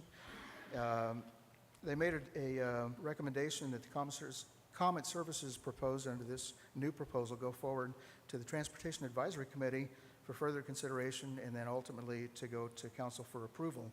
At this time, I would like to give credit to Arnold Jackson and his Age-Friendly Committee. They've put a lot of hard work into coming up with good suggestions to help the service and communicating those very clearly to us. So thank you, Arnold, and thank you to your committee for the work that you've done. On April 28th, the TAC reviewed services discussed and recommended that these proposed new services go to council for approval. Now, some of the suggestions that came out of the Age-Friendly, which are going to help us as we go forward, as you can see, palm cards for the riders to use for ease of reference. This will have basic information as to the services that we offer, perhaps stop times, things of that nature that the riders can carry on a person. We're going to have a route map in all the vehicles. We are going to explore the use of punch cards or ride coupon booklets. We did consider, and in fact, we added the Copa Center as a fixed route stop. And we're going to be looking in the next cycle to apply within our 5311 grant for bicycle racks on all of our vehicles. And of course, easy to find signs at all the stops. Your council approval tonight puts these suggestions into motion as we go into our fixed route. As you recall, City Council last year approved expanded transit service in 2014. And so tonight, we will be seeking very simply approval simply for the change in hours on Tuesday and Thursday. The change being, instead of 6 hours of service, we're asking for 4 hours of service from 9:30 to 1:30. That is simply what we're asking from council. We're not requesting any additional funding. We're not requesting approval for any kind of cutbacks. And so with that, Mayor and Council, unless you have any specific questions, I would like to talk just a couple of minutes about the VA shuttle. Perfect. Okay. The VA Veterans Administration, as you know, a couple of months back started a service. It was a shuttle that they brought into town, a van that they ran in on Mondays and Wednesdays. And under that agreement, the VA was going to have that van present at our park and ride lot at 9 o'clock on both of those days. And we made arrangements through our Comet service to pick up veterans that could transport them to the park and ride lot to catch that VA shuttle. The VA cut it back to 1 day after several weeks with 0 riders. That was at about the 5 or 6 week point. And ultimately, they decided to discontinue that service because they only ended up with 1 rider over an 8-week period. That's the bad news. The good news is that the VA has a new proposal on the table, and that is to provide, full-time provide a VA-owned asset, a van, that we can park in City Hall parking lot here in the south parking lot near the police department somewhere for security at night. And under that proposal, if the City of Maricopa can identify 3 or more qualified drivers to serve as volunteer drivers, that gives complete flexibility Monday through Friday, because the only limitation is the availability of those drivers. And we're in the process of identifying volunteers that would like to take that on. But I really like the idea because it conceivably is even veterans, helping veterans at a minimum. So that's where we are on the VA shuttle. And with that, I'll open the floor up to any questions. Council questions? Yes, Councilmember Wade. You indicated that we're not approving anything except for the hours change. Yes, sir. Is there a current fixed route that goes along the path that you're discussing? Mayor Price, Councilmember Wade, there is a fixed route, but that was approved by council last year. And it's the same route that you're using? Yes, it is. Okay, all right. Same route and same hours. Okay, all right. So I was curious about your question about the auction, if that's had already been vetted, if they're on the same route that they've been using. It's a great question. I don't know the answer to that. Yeah, Mayor Price, Councilmember Wade, the specific stops on the route were not identified at that time, but the concept of the fixed route was. That was the extent that we vetted it at that time. Okay, thank you. Councilmember Kimball. So David, to answer Henry's question, or just to reiterate, there is not a fixed route. There is the idea of a fixed route. In the proposal tonight, Councilmember? Yeah, his question, I think, was, correct me if I'm wrong, if there is a fixed route now. And so I guess the answer that I received from his question from you that I processed in my head was that there's an idea of a fixed route. There was before, or there was, but the stops weren't necessarily set up the way they are now. Yes. Mayor Price, Councilmember Kimball, when I presented to council asking for approval for expanded services, that proposal included a fixed route service. The hours are the same as I presented last year, but the specific stops during that proposal last year were not identified. Thank you. Does that answer your question as well? Any other questions? Yes, Councilmember Manfredi and then the Vice Mayor. David, great presentation. I liked it. The question I have for you is, I think we discussed it during the budget meeting we had, and the summer shuttle that we had that went from like the middle school to high school, I think it was, and it brought the kids to Copper Sky. That's going to be a separate shuttle, correct? Mayor Price, Council Member Manfredi, that is it falls into the category of a special shuttle because it comes out of city funding, in this case out of 5311 funding. Right. The idea at this point is we hope to offer that service again this year. We had great ridership in 6 weeks. Actually accounted for about a quarter of our annual ridership. Yeah, it was very successful, and I'd love to see it again this year, and that's something that I really would like to see. So. We hope to do it, Council Member. Great. Notwithstanding the funding. Yeah, of course. We're in a bit of an exploratory time, for lack of a better term. We will attempt to mitigate the exploratory aspect of that by watching the new service very closely. Great, thank you. Vice Mayor. David, relative to the veterans van, was there some explanation given for such limited ridership? Mayor Price, Vice Mayor Brown, I attended the townhouse for the veterans, and the veterans that stopped by communicated to me that there were special services offered at the Phoenix VA that were not offered at the Gilbert VA facility, and that was the only location that shuttle was operating to. The one that was coming on Monday and Wednesday, that was the only location they could be taken to. And when I inquired of VA, Marzette King's our representative there, he said the reason was that shuttle was set up in part to take some of the excess capacity off the Phoenix VA. But our veterans communicated to us that they can only get specialized care in many cases at the Phoenix VA. And that's the beauty of the new proposal, is that they can get that because with the new volunteer driver program, the primary destination will be the Phoenix VA. Good, good. Thank you. We'll go to Councilmember Kimball. Did you have something? Okay, to Vice Mayor, to Councilmember Manfredi, and then on to Councilmember Chapados. David, thank you again. Question for you. With the new on-demand VA van, have we had anybody come out and say they are willing to drive it? Any volunteers? I have not seen Mayor Price, excuse me, it's late at night. Yeah. Mayor Price, Councilmember Manfredi, I have not been approached by anybody, and we've got the word out through multiple sources, through committees, through volunteers groups, with the police department. And what we need is 3 volunteers to get the van. Correct. So we can't get the van until the 3 people have signed up and been Minimum. approved with the background and all of that. Yes, sir, minimum of 3, but we'd actually prefer more if we Right. can find them. Of course. Thank you. Councilwoman Chapados. Thanks, Mayor. David, I just wanted to reiterate the fact that they don't need a special driver's license.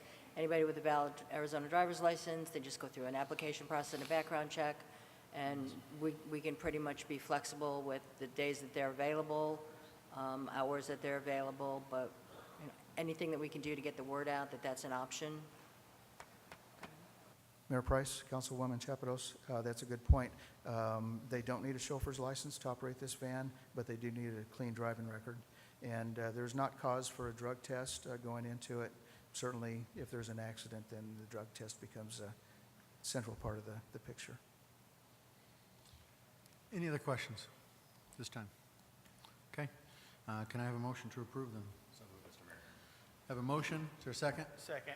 So motion and a second. Any further discussion? All in favor say aye. Aye. Any opposed? Motion carries. Thank you, David. Appreciate all your work on this. That'll take us to item 10.4, where we're going to look at approving the allocation of up to $5,000 in available matching funds to the applicants of the Maricopa Academic Scholarship Match Program from the general fund.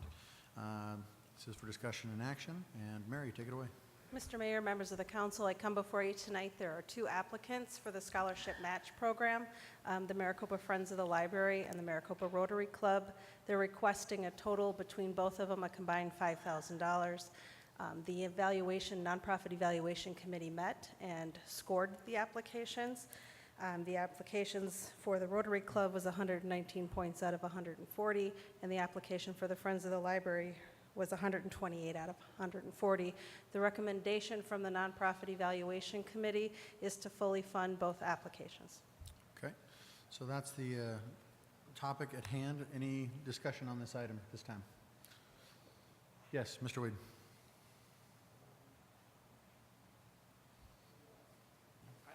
I just kind of have a problem here with the fact that the discussions we had during the budget and the conversations we had during the budget in reference to the nonprofits and suspending that operation, and we're going to continue with another organization and give the full amount. I wondered if we have some room to adjust that to stay within, say, half of the amount for each with a total of $5,000, or do we have to press forward with the full $5,000 each? No, it's 5,000 total. So if they will raise, between the 2 organizations, they will raise $5,000. We will give $5,000. Is that clear or not? Yeah. Yeah. So our out of pocket is 5,000. Yeah. And that is down from last year of 10, I believe. Is that correct?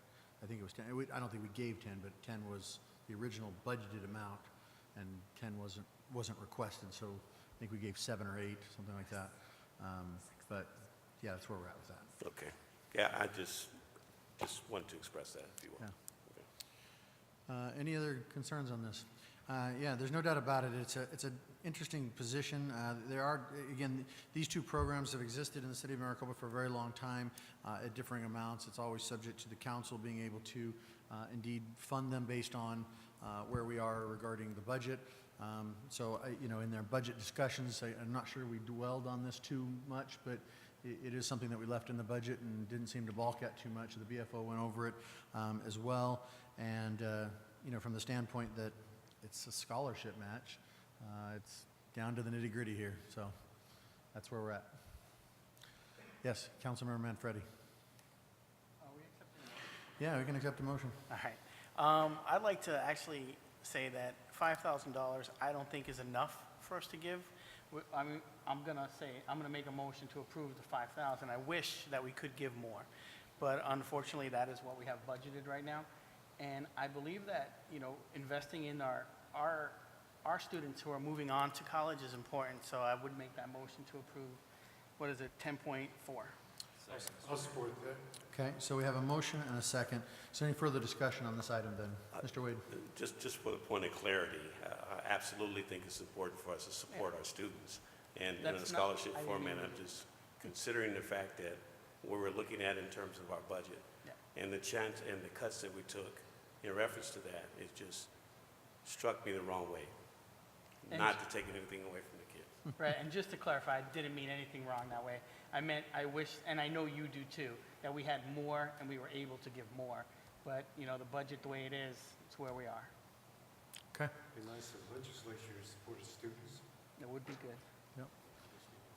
So there's a motion and a second. It doesn't seem like there's any further discussion on this, so all in favor say aye. Aye. Any opposed? The motion Nay. carries. Oh, sorry, I apologize. One nay, so six ayes and one nay. Thank you, appreciate it.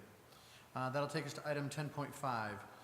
The mayor and city councilors to discuss and possibly take action on the city of Maricopa nonprofit funding program applicants and evaluation results and make a recommendation for funding consistent with the format adoption of the 15-16 fiscal year budget under the general fund. This is for the council to discuss. And Mary, I think you're still up there, so you get the joy of talking about it. Thank you.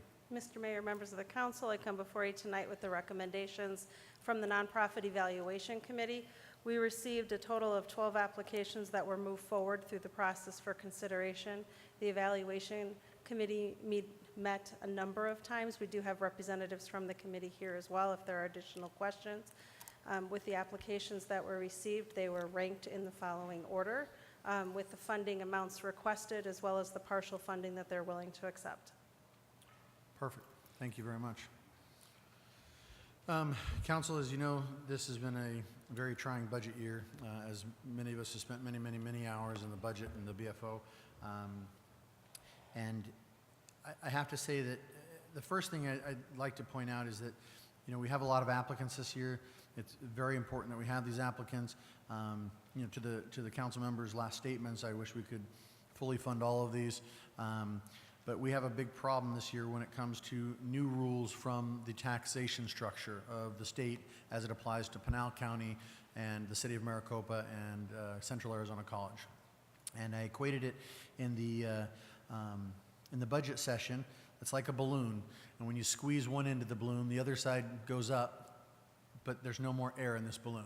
So it doesn't matter who raises the taxes, we're all into the same amount, and we all cross-reference each other's revenues based on the taxation. So if we raise our taxes, we just pull from CAC and from Pinal County, and vice versa. If they raise their taxes, it pulls from, if Pinal County raises their taxes, it pulls from City of Maricopa and CAC. So there's no more air in this balloon. And so it makes it a really difficult situation in which to find ourselves a balanced budget when, in essence, almost $2 million is being struck from our budget this year out of a $30 million budget. I always go on to explain that, police and fire are about half of that, and so that leaves $15 million to run the rest of the city. And so we are one of the few cities left that still have this nonprofit evaluation. And I think that one of the things I wanted to point out is that the recommendations we've been making over the years to better this process, I think is, although not perfect yet, has really hit a new pinnacle. I think that by taking this out of the political arena and giving it to our fellow citizens to evaluate where the time is really needed, council members are pulled in so many different directions that we're often not able to spend the time listening to these committees, or excuse me, these applicants, and analyzing them and ranking them, and I think that the committee did a fabulous job. To that end, though, it puts us in a very unique situation where this year, if we continued with funding $300,000 approximately, we'd be $300,000 in the hole as a budget. And like I just explained, you can't really raise taxes when there's no more air in the balloon. So we feel, I think, and I say this as, what the direction that council has given thus far in the budget, that I think that the desire or the best thing that we can do at this time, and I think much of what Councilmember Wade was just kind of hitting on, is that I think that until we know the true amount from the formula the state is working, unfortunately, they don't even know how the formula works, which is really frustrating to us. How do you budget for something that when the people giving you the formula don't even know how it's going to affect you yet? And so to that end, I see that we don't have a lot of choice here. And so I think that the best thing I can say at this time is that, with council permission, that I think that what we need to do at this time in order to keep our budget balanced until we find out mid-year what the number is that the state is going to take away from us, then we need to possibly suspend this program. Now, I say suspend. It does not mean that we're eliminating it. I think this program is very valuable. I think any time, and I believe Mr. Miller said it best, that there are a lot of needs in this community, and I think there are a lot of things that we just don't have services for. And so we need to have those things here. But at the same time, we have a job to do that is respondent to the taxpayers, that if we can't deliver you a balanced budget, then we're not doing our job and we're not providing the services we promised you. And so I think what I'd like to see, and I think council talked about this in our strategic planning session, our BFO, ultimately our all-day budget meeting the other day, is that if we can suspend this until we find out what the state is going to do to us, it will give us a new position to bargain from once we know what that number is. And so if there's leeway from what we anticipate being taken away, then we can go back and reinstate this program.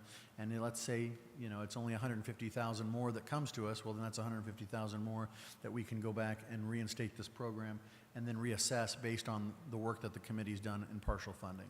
So that's just kind of what I see, and I see out there based on what you've all said, council members. And if you'd like to add anything to that, by all means. Councilwoman Smith. I completely agree with that analysis that you provided. I would also like to encourage those in the audience or anyone listening that when discussions go forward at Pinal County or at CAC for raising property tax, that we show up and we oppose that, because otherwise they don't hear us and they don't hear our voice. So I encourage you to participate and pay attention and do that. I would like to put on the table a suggestion that council might be willing to support.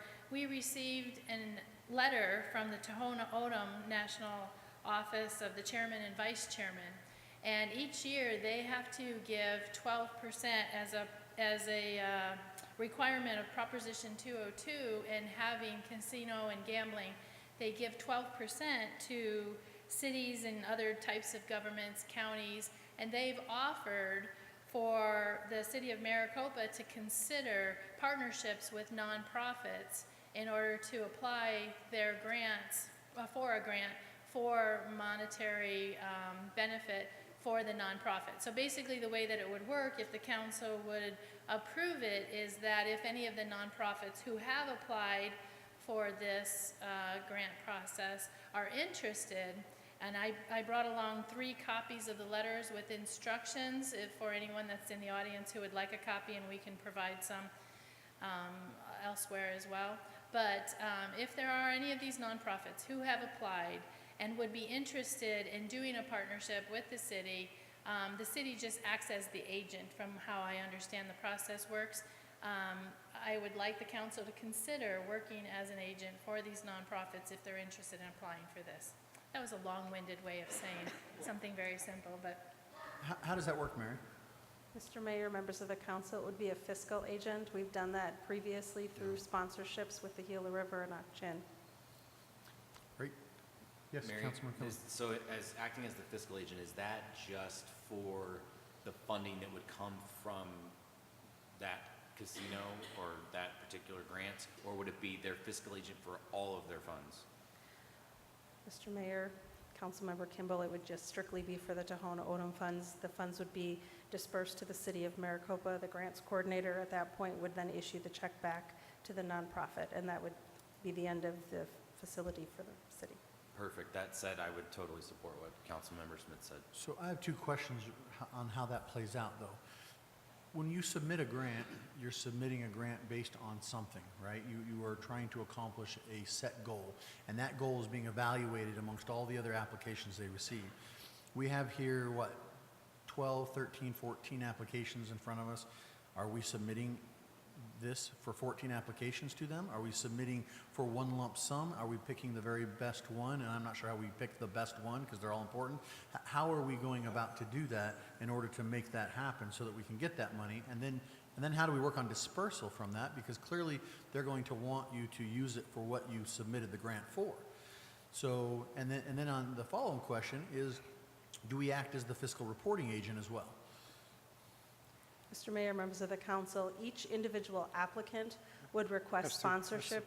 Each individual applicant would be responsible for writing and submitting their own application. I need to see the letter. It may require a council resolution for their application submission. So in essence, the city would not be submitting the grant on behalf of the nonprofit. The nonprofit would be solely responsible for that. In terms of the fiscal agent sponsorship, it would strictly just be the issuance of the check from the 202 funds directly to the nonprofit. The only other obligation by the city is from the Department of Gaming.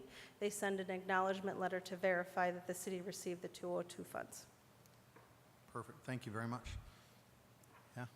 Any other comments or concerns on that Mr. Mayor, item? Chairman Norris sends those letters every year to different municipalities, letting them know that there is monies available. Yep.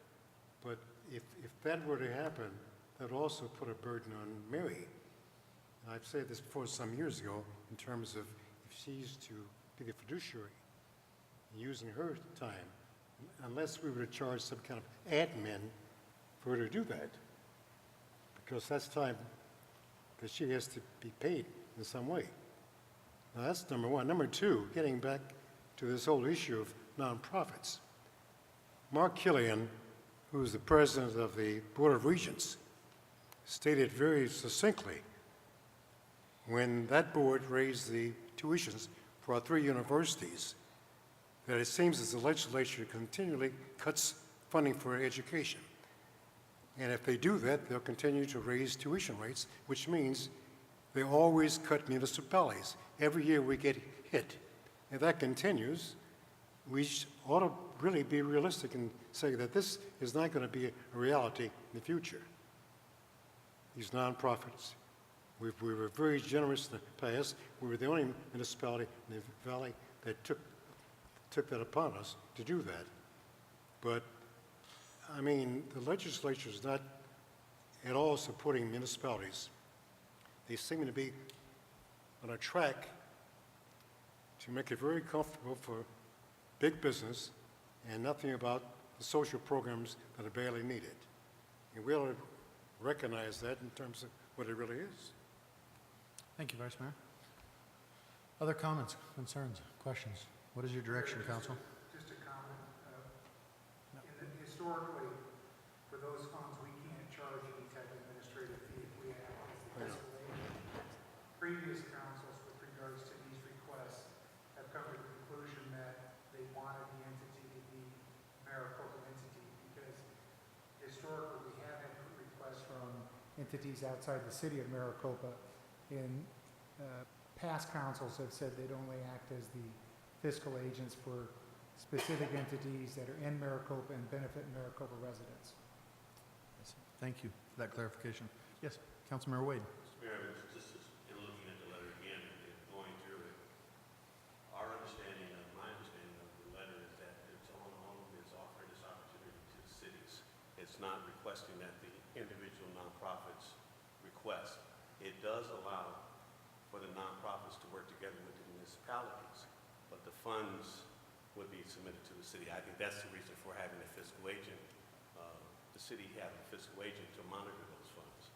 But we would, in fact, be the ones applying for the grant as a city. And then, depending on what funding we got, then we could support the nonprofits, and they could work together with us to do that. That's my understanding of the way the funds are set up. Yes, let's go to Councilmember Chapados, and then I'd like to hear from Mary. Respectfully, I have to agree with what Mary said. I've been involved with a nonprofit that's actually gone through this process before, and it is each individual nonprofit. It's not the city applying for the grant.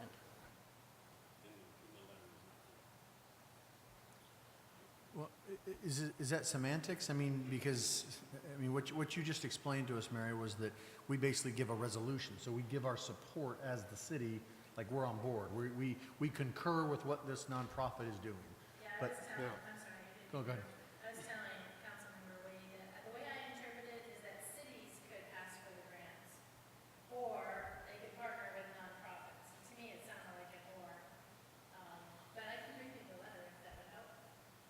Mr. Mayor, Councilmember Smith, it would be great to see the letter. Each tribal entity does things differently. Sure. We get those letters every year.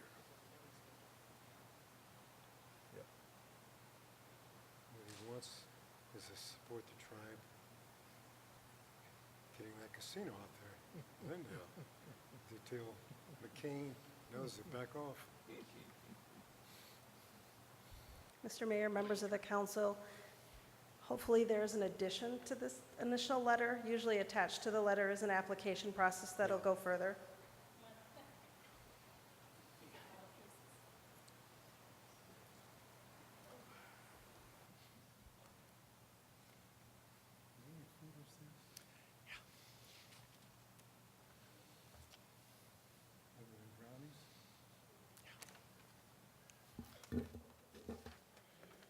Mr. Mayor, members of the council, the requirements state if they are a nonprofit entity, you will need to enter in an agreement with the city or town. And they agree to assist you with a grant, will be required to enter into a fiscal agent agreement between the nation, the city, and the nonprofit, which is typically what we have done in the past with other pass-throughs. Okay. Is that clear? Yeah. All right. So, council, what is your preference on this item then? Yes. Mr. Mayor, I'd like to echo everything that you said. This has been a very arduous process for us. We've agonized over this.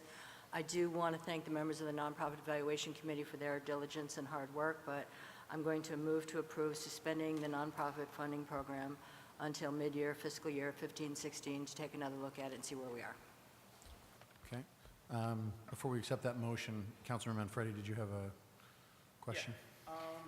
I agree with what Nancy has said, Councilmember Smith has said, in that we should work with Tanoa Odom, and we should figure out a way that we can possibly help the nonprofits to apply if it's not too burdensome on us as a city. So if it's simply working as their fiscal agent where we get a check and hand it to them, I can't see an issue why that's not something we would push for and ask. Another thing that I would suggest is if we have the ability to, for some of the nonprofits, I know some of the nonprofits are asking for a set amount of money, so $25,000 or partial funding of $5,000. Some of them are asking for the full amount of $25,000 and other ways around that. What I would like to do is if we're going to suspend it, that we go back to each of these nonprofits and actually allow them to fix their partial funding. So someone that says no funding at all if they don't get the full 25, that they're able to amend and allow for partial funding if possible, or change their partial funding. That way, when we get to the point that 2, 3, 6 months from now, when we might have a couple extra dollars and we decide to bring it back, if possible, we're able to fund them at maybe different rates than the full amount. But does that not change the process in which they were all asked to submit in the first place? Yeah. And I mean, I think there's a fairness issue here that I have no problem with understanding where you're going with that. But the problem is from a fairness perspective, is that in the beginning of every one of these applications, it clearly says that although we try and do this year after year after year, it's always subject to the fact that the council's budget has to take priority, and therefore there's always the reality that this could be eliminated. Right. So there's no reason not to submit, but to that partial funding, that's why we included that in the process. We asked them, what is the partial funding? Because in years past, the council had given funding to someone who said, oh, I can't take that much, I need the full $135,000. Right. And council said, sorry, we can't give you $135,000, we can give you 50. And so that kind of eliminated. And so the idea was to put all this into the hands of the committee so that they could determine then and there, based on the applicant's request at the time of application, what the high level was, what the low level was. Right. So it really falls upon them. And I think if we kind of pick and choose who's going back and doing that, I think we're not being fair to everybody. Right, okay. So- Well, I would actually allow anyone, and all of them, to go back and do it, but I understand if it's not possible. My second request is some of them put into their request what they were going to spend. Well, all of them have to explain what they're going to spend the money on. And some of them were on salaries and rental fees and rent for their buildings and things like that. My suggestion, a secondary suggestion, would be that if some of the nonprofits were using like against abuse. I don't know if they use any public property or any City of Maricopa buildings, they rent them out, that we would be able to fund them using basically a credit. So we're not offering them any money that they would be returning to us, but they would be able to use some of the services that we offer at, at zero rate for it. Mr. Mayor, point of order, I think that discussion is not irrelevant to this motion. I think that's a separate discussion. I would agree with Councilwoman Chavez. I support the motion on the floor, Mr. Mayor. Okay, so at the end of the day, is there any further discussion on this item before we accept the motions? Right, I didn't believe we accepted a motion yet. The motion has not been accepted yet. I was giving discussion about it, Yes. and I was trying to figure out a way that although there is no money to give in a check to any of the nonprofits, that we had a way that we can help the nonprofits and the people that they serve here in Maricopa. Right. Someone like for Maricopa, I don't know if they use any of our city services.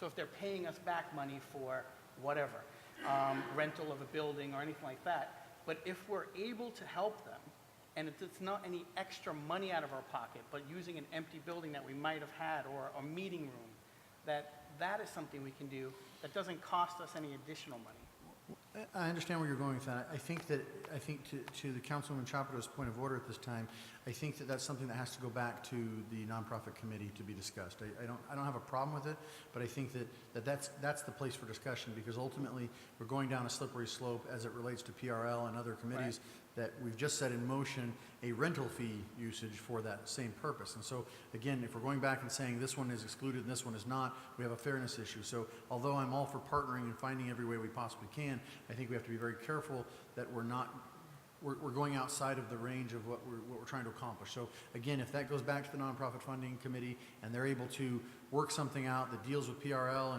and staff can come to this agreement and bring us that recommendation, then I'm all for hearing it at that time. But I think at this point, the item on the table is as it pertains to the program in and of itself. And then, Dennis, I don't even know how we address the one from Councilwoman Smith on if that's not a part of this necessarily, this item. So again, maybe that's something else that has to go back through it. Again, we can give direction, but we can't motion on it. Right, Mr. Mayor. I think the motion to suspend is pending. I think there's a second pending. And you can call for that motion at this time, vote on that motion, and then if council wants to give direction to follow up on Councilwoman Smith's request, council can give direction on that. And thereby we can give direction on Councilmember Manfredi's suggestion as well. Okay, Yes. Just, are we clear on that, Council? Yes, Councilwoman Chapados. Mr. Mayor, I'd also like to amend my motion that if indeed the nonprofit funding is suspended this year, that it does not count as one of the 3 years for the applicants. Okay, so that's the motion. She had initially moved towards the motion, it wasn't accepted, so that's the official motion. The second that was made, is that as amended? Okay, so that's the motion is to suspend at this time as amended. Is there any further discussion on that? All in favor say aye. Aye. Any opposed? Okay, so the motion carries. So now for the direction from staff, let's go to Councilwoman Smith. The direction is to incur and to find out more about the Tohono O'odham grant proposals and partnering with the city in that fashion, as well as Councilmember Manfredi's suggestion, going back to either nonprofit funding committee and or PRL committees to discuss the use of buildings for these groups that have applied, again, in the nature and spirit of partnership. Yes, Councilmember Wade. Mr. Mayor, excuse me, I'm a little confused about the fairness issue. You already mentioned the fairness issue, and going back to the nonprofit committee with another proposal to do something else in lieu of receiving the cash from us. I don't quite understand why we want to do that, go back to that process when we've already identified who we could help, who we could assist. And if in fact we do that with one or two, if there's possibility to do it with one or two, what about the other 3 or 4 that aren't going to have a need to utilize those services and would only be able to move forward if they were receiving the cash? Something else we have to monitor at the same time. Oh, I understand that. And what I was suggesting, let me be a little more clear with it. If, say, MICASA, or MCASA, sorry, not MICASA, but MCASA wanted to use part of the $25,000 and they put into their agreement that they wanted to use it to rent out Copper Sky meeting rooms, right? And we allowed them to use part of their funding, even though we didn't give them funding, to do so. If by some chance we were to fund them down the road, that would be subtracted from any funding that they would get. So it's basically the people that we were giving money to, and they were just simply writing a check right back to us for field use or room use or anything like that. It would be offsetting that, that's all. And I would agree with that if that was the process from the beginning. But I think now we're trying to find ways of doing something that are not part of the process in the beginning. So I would have accepted that if that's what's part of the initial application, that if you wanted to use city services, if we could make those available, that's part of the application, fine. But now that it's gone through, the nonprofit committee has gone through with their process and completed the process, I don't see why we should go back. And I would agree if it wasn't part of the original, but during the original process and application, we did ask them what they're going to use it for. So I do understand we want to be fair, and I truthfully want to be fair with everyone here. What I worry about is, you know, there are some organizations that, you know, they could really use this help, and as we've heard from, you know, the call to the public, there are, you know, we're underserving some organizations within the city. I think there's probably a number of them of those that are in So due if we diligence can and help good faith. some. Yeah, and I don't disagree with you. I think there's a number of them, and I certainly, as we said before, we'd love to be able to give everybody everything they need at all times, but we can't. Let's go to Councilwoman Chapados and over to Councilmember Kemble.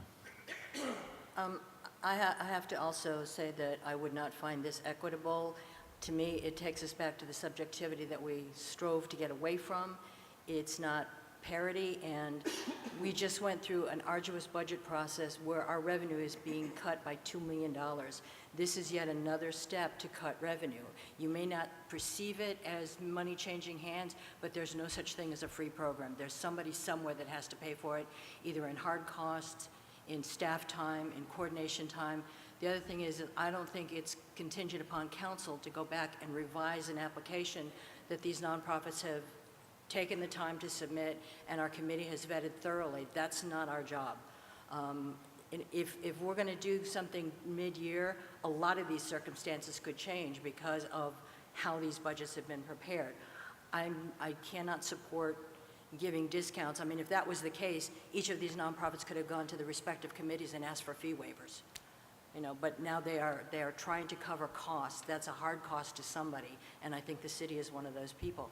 I too wish that we could do this, but we just are not in a position this year where we can sustain this and make it viable. But I also am very, very conscious of making it objective and making it fair for all the organizations that applied. Thank you. Councilmember Kemble. Mr. Mayor, I just wanted to make a point that we didn't know that it was going to turn out this way. All these budget realizations for revenues depleting have popped up in the past. You mentioned this during the budget process, right? So when we appointed the Nonprofit Funding Evaluation Committee, we didn't know that people were going to be going for property tax hikes and we could potentially lose another $2 million. We didn't know any of that. That's all come to light as of recent. So the process had started, so we let the process play out. Where we are now is where we are now. We suspended the program. I'm open to ideas working with nonprofits going forward. I think that there's a lot more that's going to go into it than us just giving direction to potentially give them discounts. I think that, in my personal opinion, Councilwoman Smith's idea is pretty feasible, but who knows if we'll be able to do that before the deadline to submit the grant application. You don't know. It's all these things. I just wanted to make it a point that this has all come about as of recent. This was not intended to end this way and have nonprofit funding committees spend hours work evaluating great, at grant or potential grant applications and all this stuff to come up with a grading system only to say, oh, we're going to suspend the program. This only came up during budget discussions. So. Yeah. Thank you. Yes, Councilwoman Chapados. To Councilmember Kimball's point and also to Vice Mayor's point, I also think that whatever we do cannot burden Mary Witkowski any further. With her new job as our community programs manager, in talking to her about a number of different things, I think that council doesn't appreciate the number of phone calls and emails and personal contacts that she's getting that are outside and above and beyond the process that council itself has approved. We cannot create a situation where an individual on staff needs to field phone calls and say, well, can you give me so much money, or how do I get a fee waiver? And we have a process that we approved. We have the mechanism in place to change it if we so desire, and there's been several discussions that we've indicated we want to initiate that. But right now, I think we have to stick with the process that we have and respect that process. Okay, so it looks like we have two items that we need to give staff direction on. And so without a vote, we can certainly get direction and see where the majority of council lies. So let's first go with the I won't call it the Smith Amendment, but the Smith idea, of Tohono O'odham. So let's go down the line. Obviously, Councilwoman Smith, I assume you're in favor of it. Okay, Mr. Wade, Mr. Yes. Kimball, myself, yes. Vice Mayor. And so it's unanimous. Let's have direction and find out more information on as we move towards the partnering with the nonprofits and the city being a backer or a supporter of the Tohono O'odham. Yes, Mary. Mr. Mayor, I found it in the letter. The grant applications are due June 12th, so the deadline is fast approaching. According to the letter on the back, item number H, if the proposal is from a nonprofit, the city, they are required to submit a letter from the governmental entity acknowledging its agreement to work with the nonprofit. Okay. So we basically need to fast track that sucker if the nonprofits are interested in doing that. Again, to Councilwoman Chapados' point, is that they're going to come to you for point of contact. Do you have somebody else that you would like to have us help with, or is that, City Manager Rose, do you have somebody that you'd like to? Because again, I think there's a consensus here that we don't want to overly burden Mary, but in the next month and a half, it's coming down to the flashpoint. Honorable Mayor and Council, the announcement that was made by Councilmember Smith, I think, simply advises the nonprofits that a program exists, so an alternative to the program that you have just suspended. We'll have to gauge how many of the nonprofits are interested in pursuing those funds, and if other resources are needed to ensure that we're able to make that happen, then we'll have to bring those to bear. Okay. All right. Councilwoman Chapados. Maybe to simplify things, if we could kind of remove Mary from this process, if they've already submitted an application, and there may be organizations out there who have not submitted for the nonprofit funding that may want to pursue this, I would like to see them submit a letter of request to the city manager and mayor and council to have the city act as their fiscal agent, but have no further involvement. I mean, we shouldn't be helping with them their applications. If we're truly going to be the fiscal agent, then all we are is a pass-through. Makes sense. Honorable Mayor, Councilmember Chapas, I believe that is what's allowed up under the rules governing the application, so we would certainly comply with those rules. Okay. And then the next would be Mr. Manfredi's suggestion on the partnering, and there's been some discussion along those lines about the process, where we are, et cetera. So we'll start with Mr. Manfredi. How would you like to proceed with that? Again, I don't think there's support for it at this time. So, I would like to see us work with the nonprofits to see if there's some way we can help them without a check, because we don't have a check to give them. So if there's some way we can help them without a check, I'd love to see a way that we can do that. If it's not part of the nonprofit evaluation committee or whatever going forward, if there's something that we can do for these listed nonprofits, I'd love to see that. But if there's no support for it, then there's no support, but I would support it. Okay. Councilwoman Chapados. Vice Mayor. Mr. Kimball. I would love to see it happen, but I will not be supporting it this time. Okay. Mr. Wade. Yeah, I agree with Councilmember Kimball, and I agree with Councilmember Manfredi. I think it would be a great thing to do, but I don't think we should back up. Understood. Okay.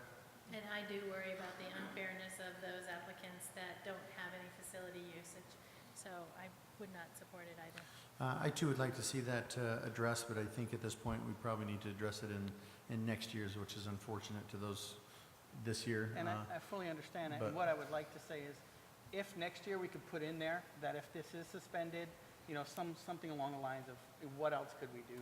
Or- So that could go along with what Councilwoman Chapados and Councilwoman Smith are working on right now with an issue to bring forward some of the issues that we've already experienced with this first years of the nonprofit funding, the tweaks that need to be made to that as we, better this committee as we move forward. So, okay, so if we'll put that then. So staff, you have direction on that then? Honorable Mayor, if I could just comment, and council, you do have a waiver program in place that you established a few weeks ago. And so if there are nonprofits out there that might be able to benefit from that program, that's certainly an option that's available to them. Perfect. Okay. Any other discussions on this? I think we're pretty much set. We can move on to item, I think that's the last item, 10.10. 10.6. Oh, I missed 6. I apologize. David, I know you've been waiting so patiently for 10.6. So come on up, David. We have a speaker card on, as this is for a resolution of the Mayor and City Council, City of Maricopa, Arizona, approving and adopting the 2040 Vision and Strategic Plan. And this is David Alley from the Maricopa Flood Control District. David. Honorable Mayor, members of the council, my name is David Alley. I'm the district manager for Maricopa Flood Control District, which is a political subdivision of the state of Arizona. I draw your attention to page 15 of your 24 Vision document, Goal 3. The last bullet point on the list states, take control of the Maricopa Flood Control District. When I was a young, brash manager in Louisiana, I had an employee named Frida Bell. Frida was old enough to be my mother and had been working in the business longer than I'd been alive. She could have run the department in her sleep, but the company wanted somebody with bold, fresh ideas. So sometimes my youthful enthusiasm and overconfidence would rise up, causing me to consider a radical new objective for my department. As a product of the South, my raising had ingrained in me a level of respect for older people, so frequently I called Frida in to see what she thought of this exciting new direction I was considering. Frida always listened quietly, thoughtfully, and if she approved the idea, she would say, I think we should do that. When do you want to start? But if she disapproved, I would hear, we can do that. Have you considered this? Then she would gracefully point out a huge mistake in my thinking. Frida taught me to carefully consider my words and my goals. She tempered my cockiness and gently steered me away from some potentially huge mistakes. As I read the words, take control of the Maricopa Flood Control District, I hear Frida saying, you can put that in your vision paper, but have you considered that taking over another state-sanctioned district is illegal? Do you know the district extends beyond the city limits of Maricopa? A 25-year plan is a bold exercise, and I applaud your initiative. But that one statement, take control of the Maricopa Flood Control District, is troublesome, I believe. One state entity does not legally take over another. I'm sure it's simply an oversight, and I urge you to strike that line before making this document official. Thank you, David. Appreciate it. Council, City Manager Rose, so you led us off on this document. You want to give us a quick synopsis, brief overview of where we're at with this? I believe that Honorable Mayor, council members, I know that there is a presentation that they will be providing to you that will provide that overview and just a review and highlighting the major points of it. Okay, and who's going to? Former council member Frank. Thank you, Dan. Yes, good evening, council. Good evening, Mayor and council. As the chairman of the 2040 Vision Steering Committee, it does give me pleasure here to represent the committee this evening and to present our plan to you. Figure out how to operate this thing here.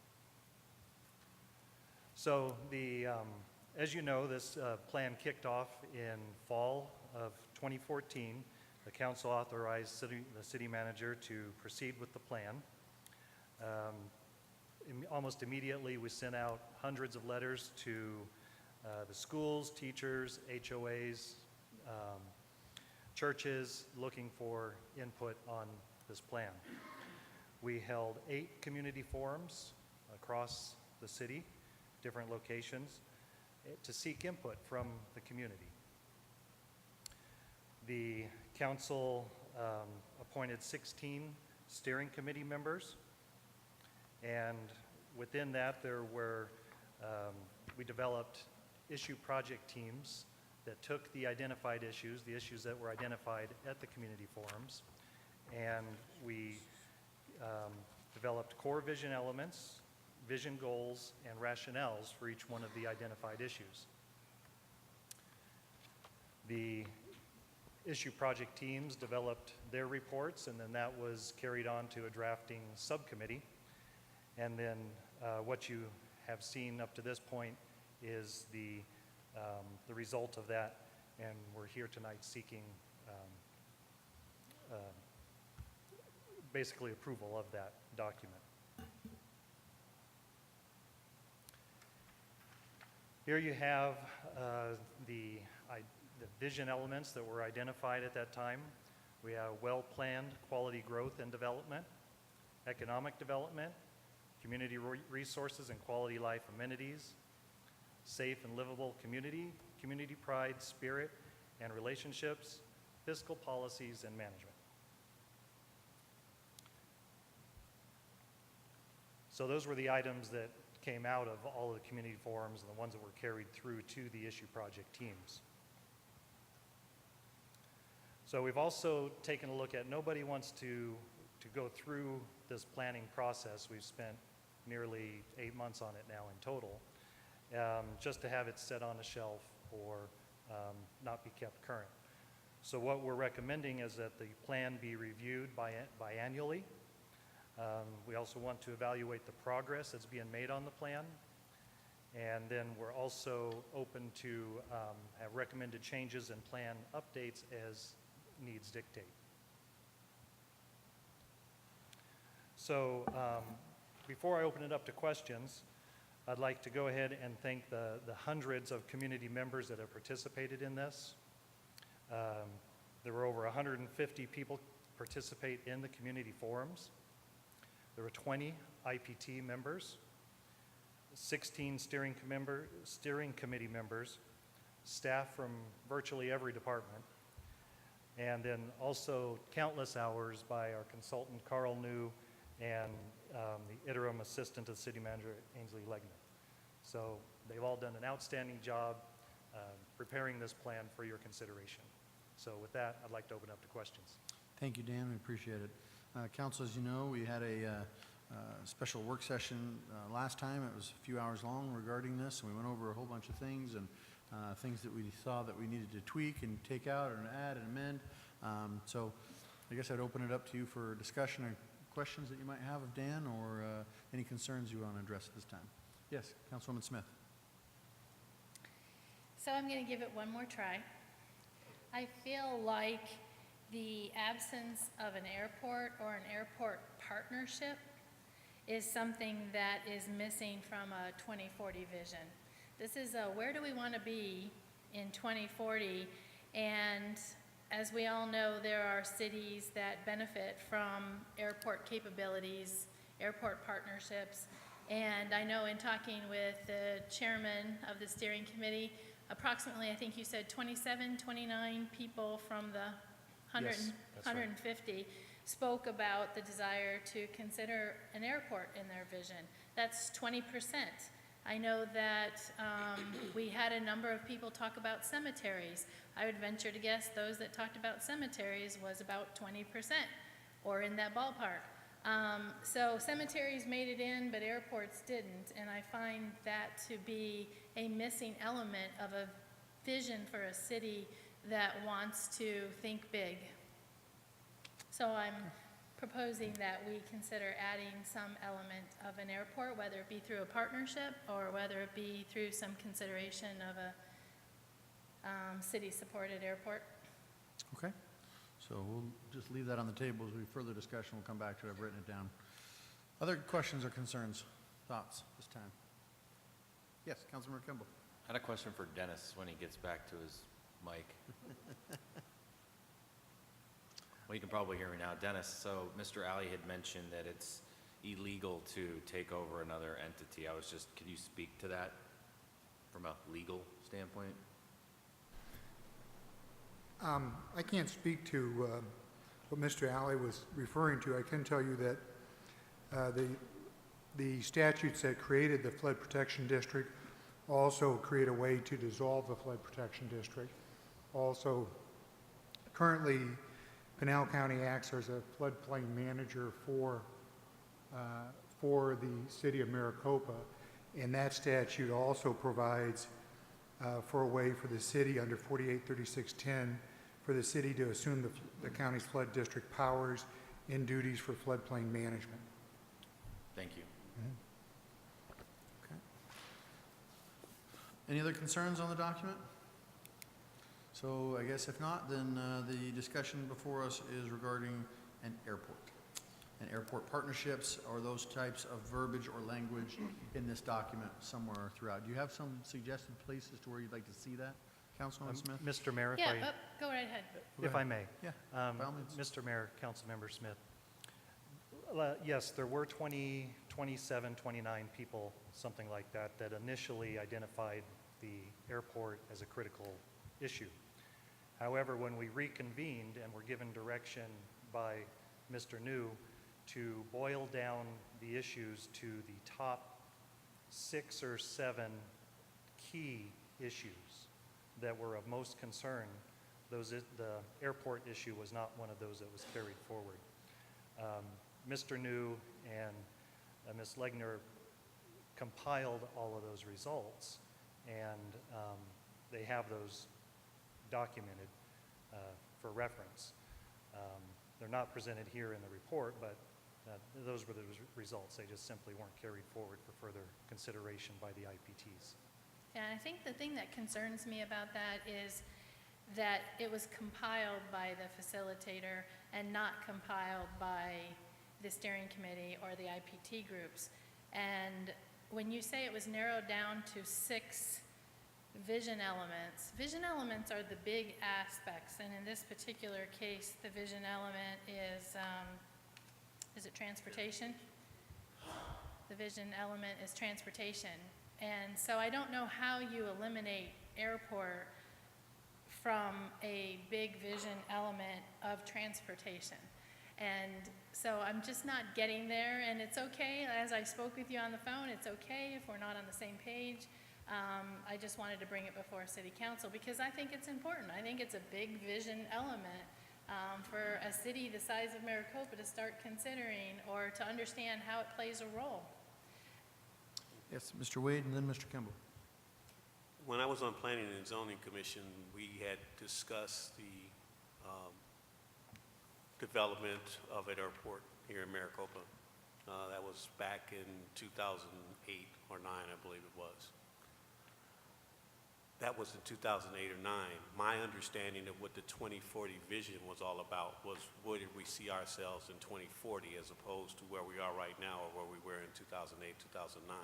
So if we're looking, as Councilmember Smith said, looking at the big picture, then certainly an airport is not outside the realm. It may not look as attractive today, but certainly a discussion about developing or having an airport as part of our bundle of goods is relevant to 2040, even if it's not relevant to 2015. Mr. Kimball. To that point, I just had a quick question for Dan. Did anybody that submitted, ideas or whatnot bring up like a football field or a baseball field or a hockey rink or a sports field other than a municipal, like partnering with somebody to build something, one of those if you build it they will come type of deals? I don't recall any such things. I don't know if Ainsley or Carl or somebody else in the steering committee, but I don't recall that. And so I ask that because that would be at the forefront of a lot of folks' minds, right? When you're thinking 10, 15 years down the road, and an airport is a really, really, really big deal, right? I think it's important, but I don't necessarily think that it's important enough to put into 2040 at this particular moment. I think we got shot down before on that deal, so just my point. Other questions or concerns on this? Mr. Manfredi. My question, and I believe that, when you look at 2040, it's a long time from now. An airport does sound like it might be a good thing then. I'm asking, what type of wording do you want in there?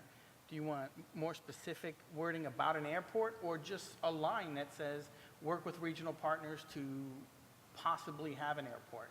Like, what kind of wording are we looking at? Are we looking at a full detailed description of one, or just a blurb in there to talk about one? I knew that you were going to ask that question, not you specifically, but that somebody would. So if you look at under Transportation Goal 1, the 1, 2, 3, 4, fourth bullet, and I put an airport at the same level as I put some of these things. Explore addition of high-speed trains. I mean, come on, it's about the same level of opportunity. And all I want us to consider is exploring airport options / partnerships. Just like we're going to explore high-speed trains, light rail, and other modes of connecting to Phoenix. That's kind of what I'm looking for.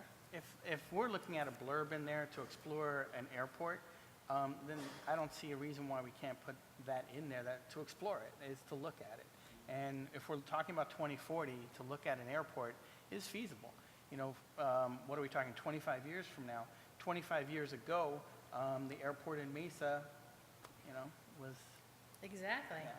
Yeah, and it's not us building an airport, it's thinking about partnerships. How do partnerships make us a better city, a more capable of providing product to businesses? We're talking about industry. How are we going to get that here? We know we have the train.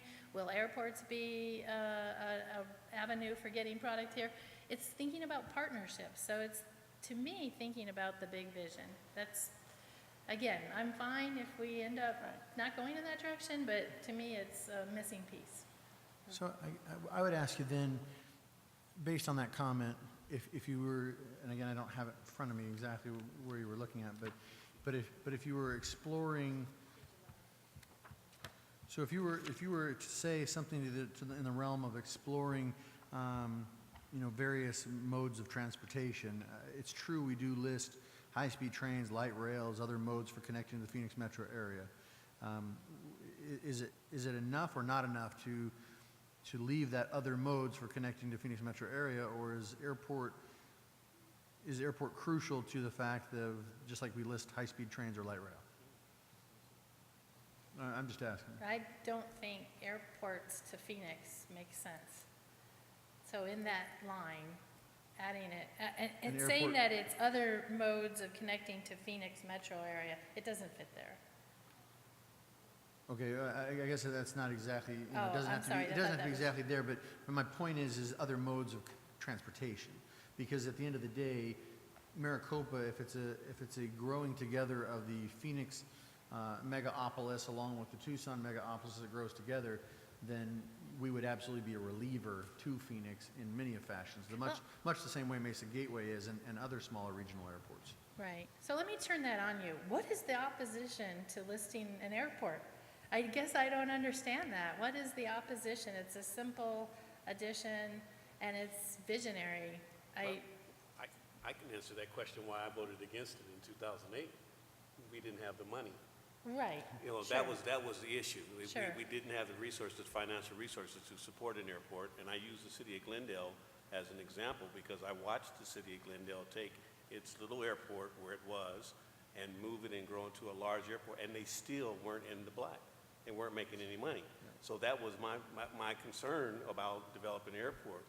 But in looking at 25 years from now, where we might be as a city, as well as we don't necessarily have to do our own airport. We could do one in partnership with something that's existing out here.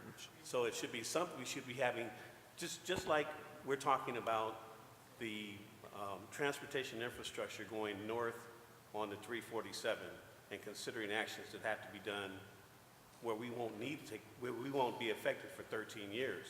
Well, we're just having a conversation now about that. And I thought that's what the 2040 vision was all about, was having a big vision and being able to look down the road. Well, if I could Yeah, go ahead. interject, sorry to No, go ahead. interrupt, but the plan is a living document. And it is something, like I said in the previous slide, you know, we're going to have biannual review, we're evaluating progress and recommend changes and updates.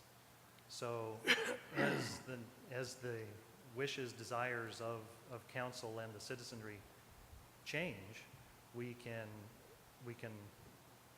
adopt, and change the plan. It's pretty simple. Absolutely. I think you bring up an excellent point on the partnerships. I mean, like you said, when Mesa Gateway Airport is finally operating now in the black, it operates in the black because not of any one city, but rather a multiplicity of cities, as well as Gila River and the Indian nations nearby. So it is definitely a partnership that makes it operate correctly, and it took them a while to figure that out. And even still, though, it is a large drain on that community, and that's something that Vice Mayor brings up on a regular basis, is that it is a huge drain on any community. It's what is the back end gain that you get from it from an economic development standpoint. So it's never gonna be a Sky Harbor. That's not its intention. Its intention to be a regional supporter, and that comes in many different fashions, whether that's light aircraft. I heard Casa Grande did something fascinating the other day when the Super Bowl was happening. They actually marketed to those folks, those very wealthy individuals that were flying in there, because of the flight pattern on the exodus when the Super Bowl was over, you couldn't get out of Phoenix fast enough. And so one of the things they offered is to come to Casa Grande and rent a vehicle and then take you up to the Super Bowl, and it's an extra 20 minutes past where you would normally go to Scottsdale Regional or Chandler Gilbert or whatever. The flight pattern is full, whereas in Casa Grande you don't have that prohibition. And so what it did was it really was a keen marketing solution for them from their standpoint to really get business down there. So it was an interesting swing on it. So, again, council, it's up to you. I understand where we've come from in the past. I will say that, I've differed in opinions from this. I was supportive of the airport when it happened. I understand why the council went the direction they did based on the monetary issues and some of the things you talked about, Mr. Wade, but I would be supportive of it in a vision, in its general form as a document that can be changed over time. So that's my stand on it.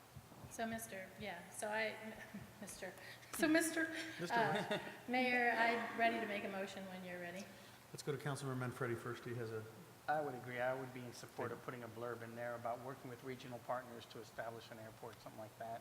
Other than that, I don't want to buy an airport, but working with regional partners is important. Absolutely. Vice Mayor. As you know, Mr. Mayor, and I'm sure many of you have been around, but I've past years, 7 years, I've railed against, I thought, nonsense of talking about an airport, city of Maricopa. And I gave a litany of reasons why that is. And there are only two of my former colleagues who really was gung-ho for this. One was former Mayor Smith. The other one was former Vice Mayor Farrell. We went around and around on this in terms of we don't own the land that was identified. The consultant who was chomping at the bit for us to do that, we're paying $12,000 a month for, and he was wanting us to do it. It'd be about $3 million to bring any kind of infrastructure to that site, even if we owned it. There was no compelling reason why we needed an airport at that time. Regional airports are very costly. They don't make money unless you have some ancillary services around those airports. I've had no citizen ever approach me in the past 7 years saying, Marv, we've got to have an airport, got to have an airport. I've heard, and they tell me, thank you very much for arguing against them for 7 years. I will continue to rail against the nonsense of having an airport, city of Maricopa, for the foreseeable future, unless it is 2040. Thank you. So, council, that's where we're at with that. So, to that end, there would be needed a motion to amend this document in that fashion if that's the way we wanted to go, and have to do some language on that. So do you have a proposal to language that you'd like to see in it? As I indicated, something similar to the fourth bullet, explore airport options and partnerships with nearby airport owners, or something to that effect. What was that? Regional partners, sure.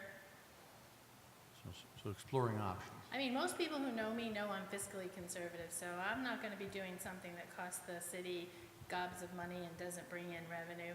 But a partnership or something to that effect is going to be important for us at some point. Okay. All right, so that's the, again, I don't know if it's an exact wording, or do you want staff to further That'd the be wording great. on that? Council, what do you prefer? Do you want to work out the wording now? How do you want to do that? I mean, we have to move to a motion, so it's going to have to be a motion with this amendment attached to it. So I'm- Considering the lateness of the hour, Mr. Mayor, could we have staff work on kind of fleshing that out? So Dennis, how do you want us to move towards that then? You know, it's a tricky situation, being the fact that we're passing something. Well, in theory, we might pass something, we might have a motion in a second, and therefore move to it, and it is an amended version of this document. So, but if we don't have specific language, how do you want us to do it?